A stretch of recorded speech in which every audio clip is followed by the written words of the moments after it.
ਸਤਨਾਮ ਸ੍ਰੀ ਵਾਹਿਗੁਰੂ ਸਾਹਿਬ JIO. ਤੁਧ ਆਗੇ ਅਰਦਾਸ ਹਮਾਰੀ, ਜੀਓ ਪਿੰਡ ਸਭ ਤੇਰਾ। ਕਹੋ ਨਾਨਕ ਸਭ ਤੇਰੀ ਵਡਿਆਈ, ਕੋਈ ਨਾਉ ਨਾ ਜਾਣੈ ਮੇਰਾ। ਮੈਂ ਤਾਨ ਦੀਵਾਨ ਤੂੰ ਹੈ ਮੇਰੇ ਸੁਆਮੀ, ਮੈਂ ਤੁਧ ਆਗੇ ਅਰਦਾਸ। ਮੈਂ ਹੋਰ ਥਾਉ ਨਾਹੀਂ ਜਿਸ ਪਹਿ ਕਰੋ ਬੇਨੰਤੀ, ਮੇਰਾ ਦੁੱਖ ਸੁੱਖ ਤੁਝ ਹੀ ਪਾਸ। ਜੀਤਾ ਜੀਓ ਪਿੰਡ ਸਭ ਤੇਰਾ, ਤੂੰ ਅੰਤਰ ਜਾਮੀ ਪੁਰਖ ਭਗਵਾਨ। ਦਾਸਨ ਦਾਸ ਕਹੈ ਜਨ ਨਾਨਕ, ਜਿਹਾ ਤੂੰ ਕਰਾਏ ਹੈ ਤਿਹਾ ਹਉ ਕਰੀ ਵਖਿਆਨ। ਦਾਸਨ ਦਾਸ ਕਹੈ ਜਨ ਨਾਨਕ, ਜਿਹਾ ਤੂੰ ਕਰਾਏ ਹੈ ਤਿਹਾ ਹਉ ਕਰੀ ਵਖਿਆਨ।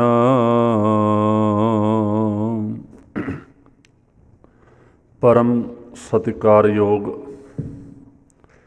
ਜੁਗੋ ਜੁਗ ਅਟਲ ਚਵਰ ਤਖਤ ਛਤਰ ਦੇ ਮਾਲਕ, ਸਮੁੱਚੀ ਕਾਇਨਾਤ ਦੇ ਰਹਿਬਰ, ਦੋ ਜਹਾਨ ਦੇ ਵਾਲੀ, ਸ਼ਬਦ ਬ੍ਰਹਮ ਸਤਿਗੁਰੂ ਧੰਨ ਧੰਨ ਸਾਹਿਬ ਸ੍ਰੀ ਗੁਰੂ ਗ੍ਰੰਥ ਸਾਹਿਬ ਸੱਚੇ ਪਾਤਸ਼ਾਹ ਜੀ ਦੀ ਪਾਵਨ ਪਵਿੱਤਰ ਹਜ਼ੂਰੀ ਅੰਦਰ ਜੁੜ ਬੈਠੀ ਗੁਰੂ ਰੂਪ ਗੁਰੂ ਪਿਆਰੀ ਸਾਧ ਸੰਗਤ ਜੀਓ। ਆਓ ਸਤਿਗੁਰੂ ਸੱਚੇ ਪਾਤਸ਼ਾਹ ਜੀ ਦੇ ਚਰਨਾਂ ਵਿੱਚ ਸੀਸ ਝੁਕਾਈਏ, ਮਨ ਬਿਰਤੀਆਂ ਨੂੰ ਇਕਾਗਰ ਕਰਕੇ ਗੁਰੂ ਬਖਸ਼ੀ ਫਤਿਹ ਗਜਾ ਕੇ ਆਪਸ ਵਿੱਚ ਫਤਿਹ ਦੀ ਸਾਂਝ ਪਾਈਏ। ਪ੍ਰੇਮ ਸਤਿਕਾਰ ਨਾਲ ਸਾਰੀ ਸੰਗਤ ਬੋਲੋ ਜੀ ਵਾਹਿਗੁਰੂ ਜੀ ਕਾ ਖਾਲਸਾ, ਵਾਹਿਗੁਰੂ ਜੀ ਕੀ ਫਤਿਹ। ਸਤਿਗੁਰੂ ਜੀ ਦੀ ਅਪਾਰ ਬਖਸ਼ਿਸ਼ ਰਹਿਮਤ ਦਾ ਸਦਕਾ ਗੁਰੂ ਚਰਨਾਂ ਵਿੱਚ ਜੁੜ ਬੈਠਣ ਦਾ ਇਹ ਸੁਭਾਗਾ ਸਮਾਂ ਪ੍ਰਾਪਤ ਹੋਇਆ ਹੈ। ਦਾਸ ਤੋਂ ਪਹਿਲਾਂ ਸਤਿਕਾਰਯੋਗ ਰਾਗੀ ਜਥੇ ਪਾਸੋਂ ਆਪ ਜੀ ਨੇ ਗੁਰਬਾਣੀ ਦਾ ਬੜਾ ਪਿਆਰਾ ਕੀਰਤਨ ਸਰਵਣ ਕੀਤਾ ਹੈ। ਆਓ ਕੁਝ ਘੜੀਆਂ ਸਤਿਗੁਰ ਸੱਚੇ ਪਾਤਸ਼ਾਹ ਜੀ ਦੀ ਪਾਵਨ ਬਾਣੀ ਵਿੱਚੋਂ ਇੱਕ ਸ਼ਬਦ ਦੀ ਵਿਚਾਰ ਆਪਾਂ ਸਮਝਣ ਦਾ ਯਤਨ ਕਰਾਂਗੇ। ਜਦੋਂ ਆਪਾਂ ਸੰਗਤੀ ਰੂਪ ਵਿੱਚ ਗੁਰੂ ਚਰਨਾਂ ਵਿੱਚ ਅਰਦਾਸ ਬੇਨਤੀ ਕਰਨ ਵਾਸਤੇ ਖੜੇ ਹੁੰਦੇ ਹਾਂ ਤਾਂ ਉਸ ਦੌਰਾਨ ਸਾਰੀ ਸੰਗਤ ਇੱਕ ਲੈਅ ਦੇ ਵਿੱਚ ਸੁਖਮਣੀ ਸਾਹਿਬ ਦੀ ਬਾਣੀ ਵਿੱਚੋਂ ਚੌਥੀ ਅਸ਼ਟਪਦੀ ਦਾ ਇੱਕ ਬੰਦ ਆਪਾਂ ਸਾਰੀ ਸੰਗਤ ਰਲ ਕੇ ਪੜ੍ਹਦੇ ਹਾਂ। ਤੂੰ ਠਾਕੁਰ ਤੁਮ ਪਹਿ ਅਰਦਾਸ। ਸਤਿਗੁਰੂ ਜੀ ਰਹਿਮਤ ਕਰਨ ਆਪਾਂ ਇਸ ਸ਼ਬਦ ਦੀ ਵਿਚਾਰ ਅਤੇ ਨਾਲ ਨਾਲ ਅਰਦਾਸ ਦਾ ਗੁਰਮਤ ਵਿੱਚ ਕੀ ਮਹੱਤਵ ਹੈ ਔਰ ਕੀ ਨਿਯਮ ਨੇ, ਕੀ ਮਰਿਆਦਾ ਹੈ, ਸਿੱਖ ਨੇ ਕਿਹਦੇ ਅੱਗੇ ਅਰਦਾਸ ਕਰਨੀ ਹੈ ਅਤੇ ਸਾਡੀ ਅਰਦਾਸ ਕਿਵੇਂ ਮਨਜ਼ੂਰ ਹੁੰਦੀ ਹੈ, ਇਸ ਵਿਸ਼ੇ 'ਤੇ ਆਪਾਂ ਕੁਝ ਨੁਕਤੇ ਬਾਣੀ ਵਿੱਚੋਂ ਸਮਝਣ ਦਾ ਯਤਨ ਕਰਾਂਗੇ। ਸਭ ਤੋਂ ਪਹਿਲਾਂ ਇਸ ਸ਼ਬਦ ਨੂੰ ਆਪਾਂ ਪਿਆਰ ਨਾਲ ਸਾਰੀ ਸੰਗਤ ਰਲ ਕੇ ਆਪਾਂ ਪੜ੍ਹਾਂਗੇ। ਬਚਨ ਹੈ ਜੀ ਤੂੰ ਠਾਕੁਰ ਤੁਮ ਪਹਿ ਅਰਦਾਸ। ਬੋਲੋ ਸਾਰੇ ਜੀ ਤੂੰ ਠਾਕੁਰ ਤੁਮ ਪਹਿ ਅਰਦਾਸ, ਜੀਓ ਪਿੰਡ ਸਭ ਤੇਰੀ ਰਾਸ। ਤੁਮ ਮਾਤ ਪਿਤਾ ਹਮ ਬਾਰਕ ਤੇਰੇ, ਤੁਮਰੀ ਕਿਰਪਾ ਮੈਂ ਸੂਖ ਕਨੇਰੇ। ਕੋਏ ਨਾ ਜਾਣੈ ਤੁਮਰਾ ਅੰਤ, ਉੱਚੇ ਤੇ ਉੱਚਾ ਭਗਵੰਤ। ਇੱਥੇ ਉੱਚੇ ਤੇ, ਕਈ ਉੱਚੇ ਸੇ ਉੱਚਾ ਪੜ੍ਹ ਜਾਂਦੇ, ਉੱਚੇ ਤੇ ਉੱਚਾ ਭਗਵੰਤ। ਸਗਲ ਸਮੱਗਰੀ ਤੁਮਰੈ ਸੂਤਰ ਧਾਰੀ, ਤੁਮ ਤੇ ਹੋਏ ਸੋ ਆਗਿਆਕਾਰੀ। ਤੁਮਰੀ ਗਤ ਮਿਤ ਤੁਮ ਹੀ ਜਾਨੀ, ਨਾਨਕ ਦਾਸ ਸਦਾ ਕੁਰਬਾਨੀ। ਹੁਣ ਇਸ ਬੰਦ ਦੀ ਜਿਹੜੀ ਪਹਿਲੀ ਪੰਕਤੀ ਹੈ ਉਹਦੇ ਵਿੱਚੋਂ ਸਿੱਖ ਦੀ ਅਰਦਾਸ ਦਾ ਪਹਿਲਾ ਨਿਯਮ ਝਲਕਦਾ ਹੈ। ਪਾਤਸ਼ਾਹ ਜੀ ਬਚਨ ਕਰਦੇ ਆ ਤੂੰ ਠਾਕੁਰ ਤੁਮ ਪਹਿ ਅਰਦਾਸ। ਮੇਰੇ ਮਾਲਕ ਜੀ ਤੂੰ ਮੇਰਾ ਮਾਲਕ ਹੈ। ਹੇ ਅਕਾਲ ਪੁਰਖ ਤੂੰ ਮੇਰਾ ਮਾਲਕ ਹੈ ਤੇ ਮੇਰੀ ਅਰਦਾਸ ਸਿਰਫ ਤੇਰੇ ਅੱਗੇ। ਇਹ ਅਰਦਾਸ ਦਾ ਪਹਿਲਾ ਨਿਯਮ ਹੈ ਕਿ ਸਿੱਖ ਦੀ ਅਰਦਾਸ ਹਮੇਸ਼ਾ ਇੱਕ ਅਕਾਲ ਪੁਰਖ ਅੱਗੇ ਹੋਣੀ ਚਾਹੀਦੀ ਹੈ। ਗੁਰਬਾਣੀ ਦਾ ਬਚਨ ਹੈ, ਮੈਂ ਤਾਨ ਦੀਵਾਨ ਤੂੰ ਹੈ ਮੇਰੇ ਸੁਆਮੀ, ਮੈਂ ਤੁਧ ਅੱਗੇ ਅਰਦਾਸ, ਮੈਂ ਹੋਰ ਥਾਉ ਨਹੀਂ, ਜਿਸ ਪੈ ਕਰੋ ਬੇਨੰਤੀ, ਮੇਰਾ ਦੁੱਖ ਸੁੱਖ ਤੁਝ ਹੀ ਪਾਸ। ਮੇਰੇ ਮਾਲਕ ਜੀ, ਮੈਨੂੰ ਤੇ ਹੋਰ ਕੋਈ ਥਾਂ ਹੀ ਨਹੀਂ, ਮੇਰਾ ਤਾਨ ਮੇਰਾ ਬਲ ਵੀ ਤੂੰ ਹੈ, ਮੇਰੇ ਜੀਵਨ ਦੇ ਫੈਸਲੇ ਕਰਨ ਵਾਲਾ ਵੀ ਤੂੰ ਹੈ, ਤੇ ਮੇਰੀ ਅਰਦਾਸ ਵੀ ਤੇਰੇ ਚਰਨਾਂ ਵਿੱਚ ਹੈ। ਤੇਰੇ ਤੋਂ ਬਿਨਾਂ ਮੈਨੂੰ ਹੋਰ ਕੋਈ ਥਾਂ ਹੀ ਨਹੀਂ, ਮੈਂ ਕਿੱਥੇ ਜਾਵਾਂ। ਮੇਰਾ ਦੁੱਖ ਸੁੱਖ ਜਿਹੜਾ ਹੈ ਉਹ ਤੇਰੇ ਪਾਸ ਹੀ ਹੈ। ਭਾਵ ਜੇ ਸੁੱਖ ਆ ਗਿਆ ਤੇ ਤਾਂ ਵੀ ਤੇਰਾ ਸ਼ੁਕਰਾਨਾ, ਜੇ ਦੁੱਖ ਆਇਆ ਤੇ ਤਾਂ ਵੀ ਤੇਰੇ ਅੱਗੇ ਅਰਦਾਸ ਕਰਨੀ ਹੈ ਸੱਚੇ ਪਾਤਸ਼ਾਹ, ਕਿਉਂਕਿ ਮੈਨੂੰ ਹੋਰ ਕੋਈ ਥਾਂ ਹੀ ਨਹੀਂ। ਸਿੱਖ ਦੀ ਅਰਦਾਸ ਸਿਰਫ ਅਕਾਲ ਪੁਰਖ ਅੱਗੇ ਹੋਣੀ ਚਾਹੀਦੀ, ਹੋਰ ਕਿਸੇ ਅੱਗੇ ਸਿੱਖ ਨੇ ਅਰਦਾਸ ਨਹੀਂ ਕਰਨੀ, ਕਿਉਂਕਿ ਸਭ ਦਾਤਾਂ ਦੇਣ ਵਾਲਾ ਇੱਕ ਅਕਾਲ ਪੁਰਖ ਹੈ ਔਰ ਸਭ ਤਰ੍ਹਾਂ ਦੀ ਰੱਖਿਆ ਕਰਨ ਵਾਲਾ ਵੀ ਇੱਕ ਅਕਾਲ ਪੁਰਖ ਹੈ। ਦੋਵੇਂ ਬਚਨ ਮੈਂ ਫਿਰ ਰਿਪੀਟ ਕਰਦੇ ਹਾਂ। ਇੱਕ ਗੁਰੂ ਨਾਨਕ ਦੇਵ ਸੱਚੇ ਪਾਤਸ਼ਾਹ ਦੇ ਬਚਨ ਆਪਾਂ ਕਈ ਵਾਰੀ ਪੜ੍ਹਿਆ, ਗੁਰਾ ਇੱਕ ਦੇਹ ਬੁਝਾਈ ਸਭਨਾ ਜੀਆਂ ਕਾ ਇੱਕ ਦਾਤਾ। ਸਿੱਖ ਕਿਸੇ ਹੋਰ ਅੱਗੇ ਅਰਦਾਸ ਕਿਉਂ ਕਰੂਗਾ? ਕਿਉਂਕਿ ਸਾਰੀਆਂ ਦਾਤਾਂ ਦੇਣ ਵਾਲਾ ਇੱਕ ਅਕਾਲ ਪੁਰਖ ਹੈ। ਗੁਰੂ ਨਾਨਕ ਦੇਵ ਸੱਚੇ ਪਾਤਸ਼ਾਹ ਦਾ ਬਚਨ ਹੈ।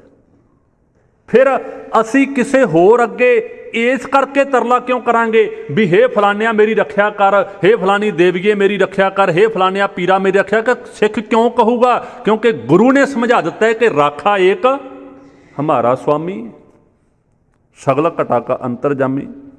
ਇੱਕ ਅਕਾਲ ਪੁਰਖ ਹੀ ਮੇਰੀ ਰੱਖਿਆ ਕਰਨ ਵਾਲਾ ਹੈ, ਇੱਕ ਅਕਾਲ ਪੁਰਖ ਹੀ ਸਾਰਿਆਂ ਨੂੰ ਦਾਤਾਂ ਦੇਣ ਵਾਲਾ ਹੈ। ਇਸ ਲਈ ਮੈਨੂੰ ਕਿਸੇ ਹੋਰ ਅੱਗੇ ਜਾਣ ਦੀ ਲੋੜ ਨਹੀਂ।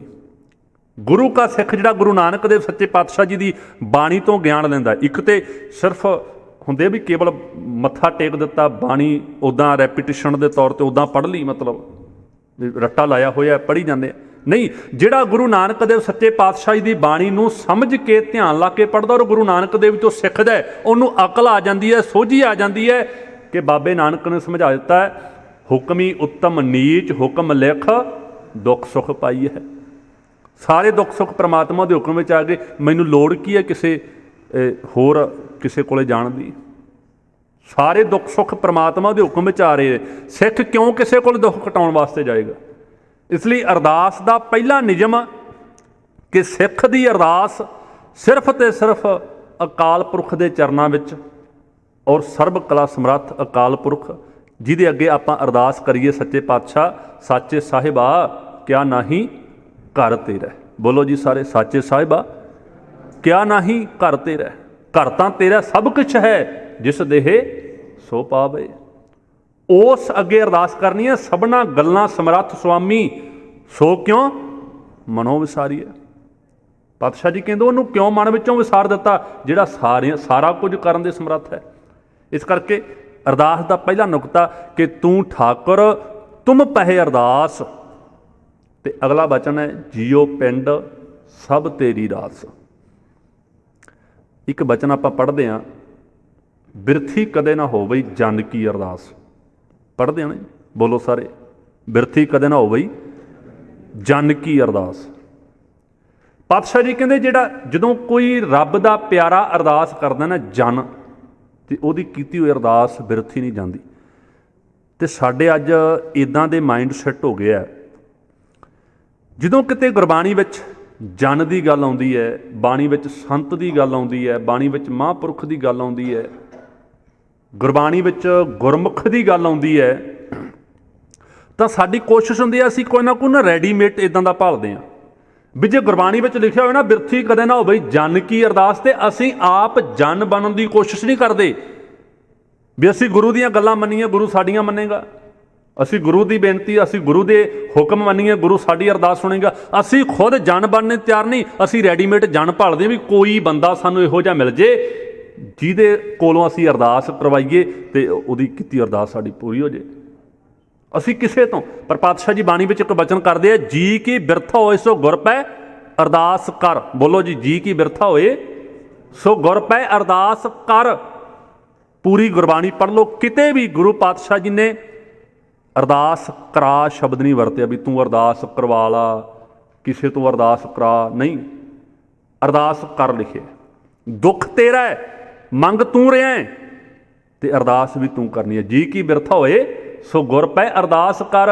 ਅਸੀਂ ਕੋਈ ਇੱਦਾਂ ਦਾ ਨਹੀਂ ਲੱਭਣਾ ਵੀ ਸਾਨੂੰ ਕੋਈ ਬਾਬਾ, ਕਈਆਂ ਨੇ ਅੱਜ ਧਰਮ ਦੇ ਨਾਂ 'ਤੇ, ਕਿਉਂਕਿ ਪਖੰਡ ਦਾ ਜਾਂ ਦੁਨੀਆ ਨੂੰ ਗੁੰਮਰਾਹ ਕਰਕੇ ਲੁੱਟਣ ਦੇ, ਇਹਦਾ ਕੋਈ ਇੱਕ ਰੂਪ ਨਹੀਂ ਹੁੰਦਾ, ਬੜੇ ਰੂਪਾਂ ਵਿੱਚ ਜਿਹੜੇ ਆ ਠੱਗ ਤੁਰੇ ਫਿਰਦੇ ਆ। ਹੁਣ ਇੱਕ ਪਾਸੇ ਕੋਈ ਚੌਂਕੀ ਲਾ ਕੇ ਜਾਂ ਹੋਰ ਤਰੀਕੇ ਨਾਲ ਉੱਦਾਂ ਦੁਨੀਆ ਨੂੰ ਡੇਰਾ ਬਣਾ ਕੇ ਲੁੱਟ ਰਹੇ ਆ, ਤੇ ਕਈ ਕਹਿਣਗੇ ਫਲਾਣੇ ਬਾਬਾ ਜੀ ਕੋਲੇ ਜਾਂਦੇ, ਉਹ ਤੇ ਕੁਛ ਨਹੀਂ ਗਲਤ ਕਰਦਾ ਜੀ, ਉਹ ਤਾਂ ਬਸ ਅਰਦਾਸ ਹੀ ਕਰਦਾ। ਕਮਾਲ ਹੋ ਗਈ। ਗੁਰੂ ਅੱਗੇ ਅਰਦਾਸ ਸਿੱਖ ਨੇ ਆਪ ਕਰਨੀ ਹੈ। ਅਸੀਂ ਕੋਈ ਇੱਦਾਂ ਦੇ ਠੇਕੇਦਾਰ ਲੱਭਣੇ ਆ ਵੀ ਫਲਾਣਾ ਬੰਦਾ ਅਰਦਾਸ ਕਰੂਗਾ ਤੇ ਉਹ ਫਲਾਣਾ ਹੈਗਾ, ਵੀ ਉਹਨੇ ਉਹਦੀ ਰੱਬ ਨਾਲ ਕਿਤੇ ਸਿੱਧੀ ਗੱਲਬਾਤ ਆ, ਵੀ ਉਹਦੀ ਅਰਦਾਸ ਕਦੇ ਜ਼ਿਆਦਾ ਸੁਣੀ ਜਾਂਦੀ ਹੈ। ਅਸੀਂ ਖੁਦ ਬਣੀਏ, ਬਿਰਥੀ ਕਦੇ ਨਾ ਹੋਵੇ ਜਨ ਕੀ ਅਰਦਾਸ। ਤੇ ਨੋਟ ਕਰਿਆ ਜੇ, ਕਈ ਵਾਰੀ ਨਾ ਆਪਾਂ ਅਰਦਾਸ ਕਰਦੇ ਹਾਂ ਤੇ ਅਰਦਾਸ ਹੁਣ ਜ਼ਰੂਰੀ ਨਹੀਂ ਵੀ ਸਾਡੀ ਹਰੇਕ ਅਰਦਾਸ ਪੂਰੀ ਹੋ ਜਾਏ। ਕਈ ਵਾਰੀ ਸਾਡੇ ਅਰਦਾਸ ਕਰਨ ਵਿੱਚ ਫਰਕ ਰਹਿ ਸਕਦਾ, ਪਰ ਬੰਦਾ ਕਈ ਵਾਰੀ ਨਾ ਉਲਾਮਾ ਦਿੰਦਾ ਵੀ ਦੇਖੋ ਜੀ, ਸੁਣਦੇ ਆ, ਕਹਿੰਦੇ ਆ ਗੁਰੂ ਸਾਹਿਬ ਅਰਦਾਸਾਂ ਸੁਣਦੇ ਆ, ਗੁਰੂ ਪਾਤਸ਼ਾਹ ਜੀ ਜੋ ਮੰਗੀਏ ਮਿਲ ਜਾਂਦਾ ਹੈ ਗੁਰੂ ਦੇ ਦਰ ਤੋਂ। ਤੇ ਮੈਂ ਤੇ ਜੀ ਇੰਨੇ ਵਾਰੀ ਆਇਆ ਇੱਥੇ, ਮੈਂ ਅਰਦਾਸ ਕੀਤੀ, ਮੇਰੀ ਤੇ ਮਨਜ਼ੂਰ ਨਹੀਂ ਹੋਈ, ਉਲਾਮਾ ਦਿੱਤਾ ਨਾ। ਪਰ ਇੱਕ ਬੇਨਤੀ ਸਮਝਿਆ ਜੇ, ਗੁਰੂ ਨੂੰ ਉਲਾਮਾ ਦੇਣ ਤੋਂ ਪਹਿਲਾਂ ਆਪਣੇ ਅੰਦਰ ਝਾਤੀ ਮਾਰ ਲਿਆ ਕਰੀਏ ਵੀ ਮੈਂ ਗੁਰੂ ਨੂੰ ਉਲਾਮਾ ਦੇ ਰਿਹਾ, ਵੀ ਗੁਰੂ ਅੱਗੇ ਮੈਂ ਅਰਦਾਸ ਕੀਤੀ ਸੀ, ਗੁਰੂ ਨੇ ਮੇਰੀ ਅਰਦਾਸ ਨਹੀਂ ਸੁਣੀ, ਗੁਰੂ ਨੇ ਮੇਰੀ ਗੱਲ ਨਹੀਂ ਮੰਨੀ। ਕਦੇ ਮੈਂ ਆਪਣੇ ਆਪ ਨੂੰ ਪੁੱਛ ਲਿਆ ਕਰਾਂ ਵੀ ਮੈਂ ਗੁਰੂ ਦੀਆਂ ਕਿੰਨੀਆਂ ਕੁ ਮੰਨਦਾ? ਕਿ ਅਸੀਂ ਗੁਰੂ ਦੀਆਂ ਮੰਨਦੇ ਹਾਂ? ਅਸੀਂ ਗੁਰੂ ਦੀ ਮੰਨਣੀ ਕੋਈ ਨਹੀਂ ਵੀ ਸੱਚੇ ਪਾਤਸ਼ਾਹ ਤੂੰ ਸਾਡੀਆਂ ਮੰਨੀ ਚੱਲ, ਅਸੀਂ ਨਹੀਂ ਗੁਰੂ ਦੀ ਮੰਨਣੀ ਕੋਈ। ਜਿਵੇਂ ਗੁਰੂ ਪਾਤਸ਼ਾਹ ਜੀ, ਤੂੰ ਕਹਿੰਦਾ ਮੈਂ ਗੁਰੂ ਅੱਗੇ ਅਰਦਾਸ ਕੀਤੀ, ਗੁਰੂ ਅੱਗੇ ਬੇਨਤੀ ਕੀਤੀ, ਗੁਰੂ ਨੇ ਮੇਰੀ ਬੇਨਤੀ ਨਹੀਂ ਮੰਨੀ। ਉਹ ਗੁਰੂ ਤੈਨੂੰ ਵੀ ਰੋਜ਼ ਬੇਨਤੀ ਕਰਦਾ, ਗੁਰੂ ਤੈਨੂੰ ਵੀ ਰੋਜ਼। ਧਿਆਨ ਦਿਆ ਜੇ, ਗੁਰੂ ਨੂੰ ਲੋੜ ਨਹੀਂ ਬੇਨਤੀ ਕਰਨ ਦੀ, ਪਰ ਗੁਰੂ ਨੇ ਸਿੱਖ ਅੱਗੇ ਵੀ ਬੇਨਤੀ ਕੀਤੀ ਹੈ। ਰੋਜ਼ ਪੜ੍ਹਦੇ ਨਾ ਸੋਹਲਾ ਸਾਹਿਬ ਦੀ ਬਾਣੀ ਵਿੱਚ, ਪਾਤਸ਼ਾਹ ਜੀ ਕਹਿੰਦੇ ਕਰੋ ਬੇਨੰਤੀ ਸੁਣੋ ਮੇਰੇ ਮੀਤਾ। ਹੁਣ ਇਹ ਤੇ ਆਪਾਂ ਸੁਣਿਆ ਅੱਜ ਤੱਕ ਵੀ ਸਿੱਖ ਗੁਰੂ ਅੱਗੇ ਬੇਨਤੀ ਕਰਦਾ ਹੁੰਦਾ, ਪਰ ਇੱਥੇ ਉਲਟ ਹੋ ਰਿਹਾ ਵੀ ਗੁਰੂ ਸਿੱਖ ਅੱਗੇ ਬੇਨਤੀ ਕਰ ਰਿਹਾ। ਕਾਰਨ ਕੀ ਹੈ? ਕਰੋ ਬੇਨੰਤੀ। ਗੁਰੂ ਅਰਜਨ ਦੇਵ ਸੱਚੇ ਪਾਤਸ਼ਾਹ ਜੀ ਕਹਿ ਰਹੇ, ਕਹਿੰਦੇ ਮੈਂ ਬੇਨਤੀ ਕਰਦਾ ਮੇਰੇ ਮਿੱਤਰ ਗੁਰਸਿੱਖ ਮਿੱਤਰ ਸੁਣ। ਗੁਰੂ ਸਿੱਖ ਨੂੰ ਕਹਿ ਰਿਹਾ ਕਰੋ ਬੇਨੰਤੀ। ਕਿਉਂ ਕਿਹਾ ਭਲਾ? ਹੁਣ ਵੈਸੇ ਤਾਂ ਇੱਕ ਬਾਪ ਆਪਣੇ ਪੁੱਤ ਨੂੰ ਇੱਕ ਵਾਰੀ ਗੱਲ ਕਹੇ, ਜਿਹੜਾ ਸਿਆਣਾ ਪੁੱਤ ਆ, ਲਾਇਕ ਪੁੱਤ ਆ, ਉਸੇ ਵੇਲੇ ਗੱਲ ਮੰਨ ਲੈਂਦਾ। ਪਰ ਜੇ ਬਾਪੂ ਨੇ 2 ਵਾਰੀ ਕਹੀ, 4 ਵਾਰੀ ਕਹੀ, 5 ਵਾਰੀ, 10 ਵਾਰੀ ਕਹੀ, ਪੁੱਤ ਆਖੇ ਨਹੀਂ ਲੱਗਦਾ। ਤੇ ਕਈ ਵਾਰੀ ਬਾਪੂ ਨੂੰ ਹੱਥ ਜੋੜ ਕੇ ਨਾ ਮਿਹਨਤ ਕਰਨੀ, ਤਰਲਾ ਜਿਹਾ ਕਰਨਾ ਪੈਂਦਾ, ਉਹ ਪੁੱਤਰਾ ਤੇਰੇ ਅੱਗੇ ਹੱਥ ਜੋੜਦਾ, ਮੇਰੀ ਗੱਲ ਮੰਨ ਲਾ। ਤੇ ਉਹਦਾ ਕੀ ਅਰਥ ਕਰਾਂਗੇ? ਜੇ ਬਾਪੂ ਪੁੱਤ ਅੱਗੇ ਹੱਥ ਜੋੜ ਰਿਹਾ ਹੈ ਤਾਂ ਮਤਲਬ ਕੀ ਹੈ? ਵੀ ਪੁੱਤ ਬਾਹਲਾ ਢੀਠ ਲੱਗਦਾ ਹੈ, ਜਿਹਦੇ ਕਰਕੇ ਬਾਪੂ ਨੂੰ ਹੱਥ ਜੋੜਨੇ ਪੈਣ। ਨਹੀਂ ਤਾਂ ਬਾਪੂ ਨੂੰ ਹੱਥ ਜੋੜਨ ਦੀ ਤਾਂ ਲੋੜ ਨਹੀਂ, ਬਾਪੂ ਨੂੰ ਤਾਂ ਇੱਦਾਂ ਕਹਿਣ ਦੀ ਲੋੜ ਨਹੀਂ, ਪੁੱਤਰਾ ਤੇਰੇ ਅੱਗੇ ਹੱਥ ਬਣਦਾ, ਬੇਨਤੀ ਮੇਰੀ ਮੰਨ ਲਾ। ਬਾਪੂ ਨੂੰ ਕਹਿਣ ਦੀ ਲੋੜ ਨਹੀਂ। ਪਰ ਜਦੋਂ ਪੁੱਤ ਢੀਠ ਹੋ ਜੇ, ਫਿਰ ਕਈ ਵਾਰੀ ਬਾਪੂ ਨੂੰ ਤਰਲਾ ਵੀ ਲੈਣਾ ਪੈਂਦਾ, ਉਹ ਪੁੱਤ ਤੇਰੇ ਭਲੇ ਵਾਸਤੇ ਹੀ ਕਹਿਣਾ, ਛੱਡ ਦੇ ਸ਼ਰਾਬਾ, ਮਿਹਨਤ ਆ ਤੇਰੀ, ਪੈਰੀ ਹੱਥ ਲਵਾ ਲਾ। ਕਈ ਵਾਰੀ ਐਂ ਵੀ ਬਜ਼ੁਰਗਾਂ ਨੂੰ ਕਹਿਣਾ ਪੈਂਦਾ। ਇੰਨੇ ਅਸੀਂ ਗਿਰ ਗਏ ਕਈ ਨੌਜਵਾਨ। ਗੁਰੂ ਕਿਰਪਾ ਕਰੇ ਅਸੀਂ ਗੁਰੂ ਦੀ ਗੱਲ, ਔਰ ਗੁਰੂ ਨੂੰ ਵੀ ਪਤਾ ਹੈ, ਸਤਿਗੁਰ ਸੱਚੇ ਪਾਤਸ਼ਾਹ ਜੀ ਘਟ ਘਟ ਕੇ ਅੰਤਰ ਕੀ ਜਾਣਤ, ਜਾਣਦੇ ਆ ਸਾਨੂੰ ਸਭ ਕੁਝ। ਗੁਰੂ ਪਾਤਸ਼ਾਹ ਜੀ, ਉਹਨਾਂ ਨੂੰ ਪਤਾ ਹੈ ਵੀ ਮੇਰੇ ਸਿੱਖ ਕਹਾਉਣ ਵਾਲਿਆਂ ਵਿੱਚ ਵੀ ਬਹੁਤ ਸਾਰੇ ਇਹੋ ਜਿਹੇ ਹੋਣਗੇ ਜਿਹੜੇ ਢੀਠ ਹੋਣਗੇ, ਜਿਹੜੇ ਗੁਰੂ ਦੀ ਗੱਲ ਨਹੀਂ ਸਿੱਧੀ ਮੰਨਣਗੇ। ਇਸ ਲਈ ਗੁਰੂ ਪਾਤਸ਼ਾਹ ਨੇ ਬੇਨਤੀ ਵੀ ਕੀਤੀ ਹੈ। ਗੁਰੂ ਪਾਤਸ਼ਾਹ ਜੀ ਪਿਆਰ ਨਾਲ ਵੀ ਕਹਿੰਦੇ ਹੈ, ਬਾਣੀ ਵਿੱਚ ਕਈ ਤਰੀਕਿਆਂ ਨਾਲ ਸਤਿਗੁਰ ਸੱਚੇ ਪਾਤਸ਼ਾਹ ਜੀ ਸਮਝਾਉਂਦੇ ਆਪਾਂ ਨੂੰ। ਇਹ ਸਾਡੇ 'ਤੇ ਡਿਪੈਂਡ ਹੈ ਵੀ ਅਸੀਂ ਕਿਵੇਂ ਸਮਝਣਾ। ਪਾਤਸ਼ਾਹ ਜੀ ਬਚਨ ਕਰਦੇ ਨਾ, ਆਵੋ ਸਿੱਖ ਸਤਿਗੁਰੂ ਕੇ ਪਿਆਰਿਓ, ਗਾਵੋ ਸੱਚੀ ਬਾਣੀ। ਪਿਆਰ ਨਾਲ ਆਵਾਜ਼ ਵੀ ਮਾਰਦੇ ਹੈ, ਲਾਲਚ ਨਾਲ ਵੀ ਕਹਿੰਦੇ ਹੈ। ਪਾਤਸ਼ਾਹ ਜੀ ਕਹਿੰਦੇ ਇੱਛਾ ਪੂਰਕ ਸਰਬ ਸੁਖ ਦਾਤਾ, ਹਰ ਜਾ ਕੇ ਵਸ ਹੈ ਕਾਮ ਧੇਨਾ। ਸੋ ਐਸਾ ਹਰ ਧਿਆਈਐ ਮੇਰੇ ਜੀਅੜੇ, ਤਾਂ ਸਰਬ ਸੁਖ ਪਾਵਹਿ ਮੇਰੇ ਮਨਾ। ਪਿਆਰ ਨਾਲ ਵੀ ਸਮਝਾਇਆ, ਲਾਲਚ। ਜਿਵੇਂ ਮਾਂ ਆਪਣੇ ਬੱਚੇ ਨੂੰ ਕਈ ਵਾਰੀ ਕੋਈ ਗੱਲ ਕਹਿਣੀ ਹੋਵੇ, ਕੋਈ ਗੱਲ ਮਨਾਉਣੀ ਹੋਵੇ, ਮਾਂ ਪਿਆਰ ਨਾਲ ਵੀ ਕਹਿੰਦੀ ਹੈ, ਉਤਸ਼ਾਹਤ ਕਰਕੇ ਵੀ ਕਹਿੰਦੀ ਹੈ, ਅਤੇ ਇੱਦਾਂ ਮਤਲਬ ਕਿ ਲਾਲਚ ਦੇ ਕੇ ਵੀ ਕਹਿੰਦੀ ਹੈ, ਅਤੇ ਕਈ ਵਾਰੀ ਮਾਂ ਨੂੰ ਦਬਕਾ ਵੀ ਮਾਰਨਾ ਪੈਂਦਾ। ਸਤਿਗੁਰ ਸੱਚੇ ਪਾਤਸ਼ਾਹ ਨੇ ਵੀ ਸਾਰੇ ਤਰੀਕੇ ਅਪਣਾਏ ਆ। ਪਿਆਰ ਨਾਲ ਵੀ ਕਿਹਾ, ਲਾਲਚ ਦੇ ਕੇ ਵੀ ਕਿਹਾ, ਤੇ ਫਿਰ ਗੁਰੂ ਨੇ ਬੇਨਤੀ ਵੀ ਕੀਤੀ, ਮਿਹਨਤ ਵੀ ਕੀਤੀ ਵੀ ਕਰੋ ਬੇਨੰਤੀ ਸੁਣੋ ਮੇਰੇ ਮੀਤਾ, ਸੰਤ ਟਹਿਲ ਕੀ ਬੇਲਾ, ਇਹਾਂ ਖਟ ਚਲੋ ਹਰ ਲਾਹਾ, ਆਗੇ ਬਸਣ ਸੁਹੇਲਾ। ਸਮਝਾਇਆ। ਪਰ ਜੇ ਸਿੱਖ ਫਿਰ ਵੀ ਨਹੀਂ ਮੰਨਦਾ, ਗੁਰੂ ਪਾਤਸ਼ਾਹ ਨੇ ਲਾਹਣਤਾਂ ਵੀ ਪਾਈਆਂ, ਰੇ ਜੀ ਨਲੱਜ ਲਾਜ ਤੋਹੇ ਨਹੀਂ, ਹਰ ਤੱਜ ਕਤ ਕਾਹੂ ਕੇ ਜਾਹੀ। ਉਹ ਬਸ਼ਰਮਾ, ਤੈਨੂੰ ਸ਼ਰਮ ਨਹੀਂ ਆਉਂਦੀ? ਰੱਬ ਨੂੰ ਛੱਡ ਕੇ ਕਿੱਧਰ ਤੁਰਿਆ ਫਿਰਦਾ? ਜਾ ਕੋ ਠਾਕਰ ਉੱਚਾ ਹੋਈ ਸੋ ਜਾਨਾ, ਪਰ ਕਰ ਜਾਤ ਨਾ ਸੋਹੀ। ਗੁਰੂ ਉਲਾਮੇ ਵੀ ਦਿੰਦਾ, 100 ਉਲਾਮੇ ਦਿਨੇ ਕੇ ਰਾਤੀ ਮਿਲਨ ਸੁਹੰਸ, ਸਿਫਤ ਸਲਾਹਨ ਛੱਡ ਕੇ ਕੁਰੰਗੀ ਲੱਗਾ ਹੰਸ। ਉਲਾਮਾ ਵੀ ਦਿੱਤਾ ਗੁਰੂ ਨੇ। ਪਰ ਜੇ ਉਲਾਮਾ ਸੁਣ ਕੇ, ਬੇਨਤੀ ਸੁਣ ਕੇ ਨਹੀਂ ਮੰਨਦੇ, ਗੁਰੂ ਪਾਤਸ਼ਾਹ ਜੀ ਜਿਵੇਂ ਸਿਆਣੇ ਬਜ਼ੁਰਗ ਕਹਿੰਦੇ ਆ ਵੀ ਬਾਣੀ ਭਿਉਂ ਭਿਉਂ ਕੇ ਛਿੱਤਰ ਵੀ ਮਾਰਦੀ ਹੈ। ਕਿਹਾ ਨਾ ਪਾਤਸ਼ਾਹ ਨੇ, ਕਰਤੂਤ ਪਸ਼ੂ ਕੀ ਮਾਨਸ ਜਾਤ। ਬੋਲੋ ਗੱਜ ਕੇ ਜੀ, ਕਰਤੂਤ ਪਸ਼ੂ ਕੀ। ਉਹ ਹੈ ਤੇ ਤੂੰ ਬੰਦਾ, ਪਰ ਕਰਤੂਤਾਂ ਪਸ਼ੂਆਂ ਵਾਲੀਆਂ। ਏਕ ਭਗਤ ਭਗਵਾਨ ਜਿਹੇ ਪ੍ਰਾਨੀ ਕੈ ਨਾਹੇ ਮਨ, ਜੈਸੇ ਸੂਕਰ ਸਵਾਨ ਨਾਨਕ ਮਾਨੋ ਤਾਹੇ ਤਨ। ਪਾਤਸ਼ਾਹ ਜੀ ਕਹਿੰਦੇ ਜਿਹੜੇ ਬੰਦੇ ਦੇ ਅੰਦਰ ਪ੍ਰਮਾਤਮਾ ਦੀ ਬੰਦਗੀ ਭਗਤੀ ਨਹੀਂ, ਪਾਤਸ਼ਾਹ ਜੀ ਕਹਿੰਦੇ ਉਸ ਬੰਦੇ ਨੂੰ ਸੂਰ ਤੇ ਕੁੱਤੇ ਵਰਗਾ ਮੰਨ ਲਓ। ਪੜ੍ਹਦੇ ਨਾ, ਗੁਰਮੰਤਰ ਹੀਨਸ ਜੋ ਪ੍ਰਾਣੀ, ਤ੍ਰਿਗੰਤ ਜਨਮ ਭ੍ਰਸ਼ਟ ਹੈ, ਕੂਕਰ ਹੈ ਸੂਕਰ ਹੈ, ਗਰਦਬ ਹੈ ਕੱਕ ਹੈ, ਸਰਪਣ ਹੈ ਤੁਲ ਖਲ ਹੈ। ਲਾਹਣਤਾਂ ਵੀ ਪਾਈਆਂ, ਗੁਰੂ ਪਾਤਸ਼ਾਹ ਨੇ ਝਿੜਕਾਂ ਵੀ ਪਾਈਆਂ। ਪਰ ਜੇ ਜਿਹੜਾ ਤਾਂ ਜੁੜਿਆ ਹੋਇਆ ਉਹਦੇ ਉਹ ਤੇ ਕਹਿੰਦਾ ਜੇ ਗੁਰ ਝਿੜਕੇ ਤਾਂ ਮਿੱਠਾ ਲੱਗੇ। ਜਿਹੜਾ ਜਿਹਦਾ ਪਿਆਰ ਹੈ ਨਾ ਗੁਰੂ ਨਾਲ, ਉਹਨੂੰ ਗੁਰੂ ਦੀਆਂ ਝਿੜਕਾਂ ਵੀ ਮਿੱਠੀਆਂ ਲੱਗਦੀਆਂ। ਜਿਵੇਂ ਆਪਣੀ ਇੱਕ ਪੰਜਾਬੀ ਦੀ ਕਹਾਵਤ ਹੈ ਨਾ ਵੀ ਮਾਂ ਪਿਓ ਦੀਆਂ ਗਾਲਾਂ, ਅੱਗੇ ਕੀ ਕਹਿੰਦੇ ਹੁੰਦੇ ਜੀ, ਘਿਓ ਦੀਆਂ ਨਾਲਾਂ। ਮਾਂ ਪਿਓ ਦੀਆਂ ਜਿਹਨੇ ਖਾ ਲਈਆਂ, ਜਿਹਨੇ ਝੱਲ ਲਈਆਂ, ਮਾਂ ਬਾਪ ਦੀਆਂ ਝਿੜਕਾਂ ਜਿਹਨੇ ਝੱਲ ਲਈਆਂ, ਉਹ ਫਿਰ ਜਿਵੇਂ ਘਿਓ ਕੰਮ ਕਰਦਾ ਨਾ ਸਰੀਰ ਨੂੰ, ਇੱਦਾਂ ਕੰਮ ਕਰਦਾ।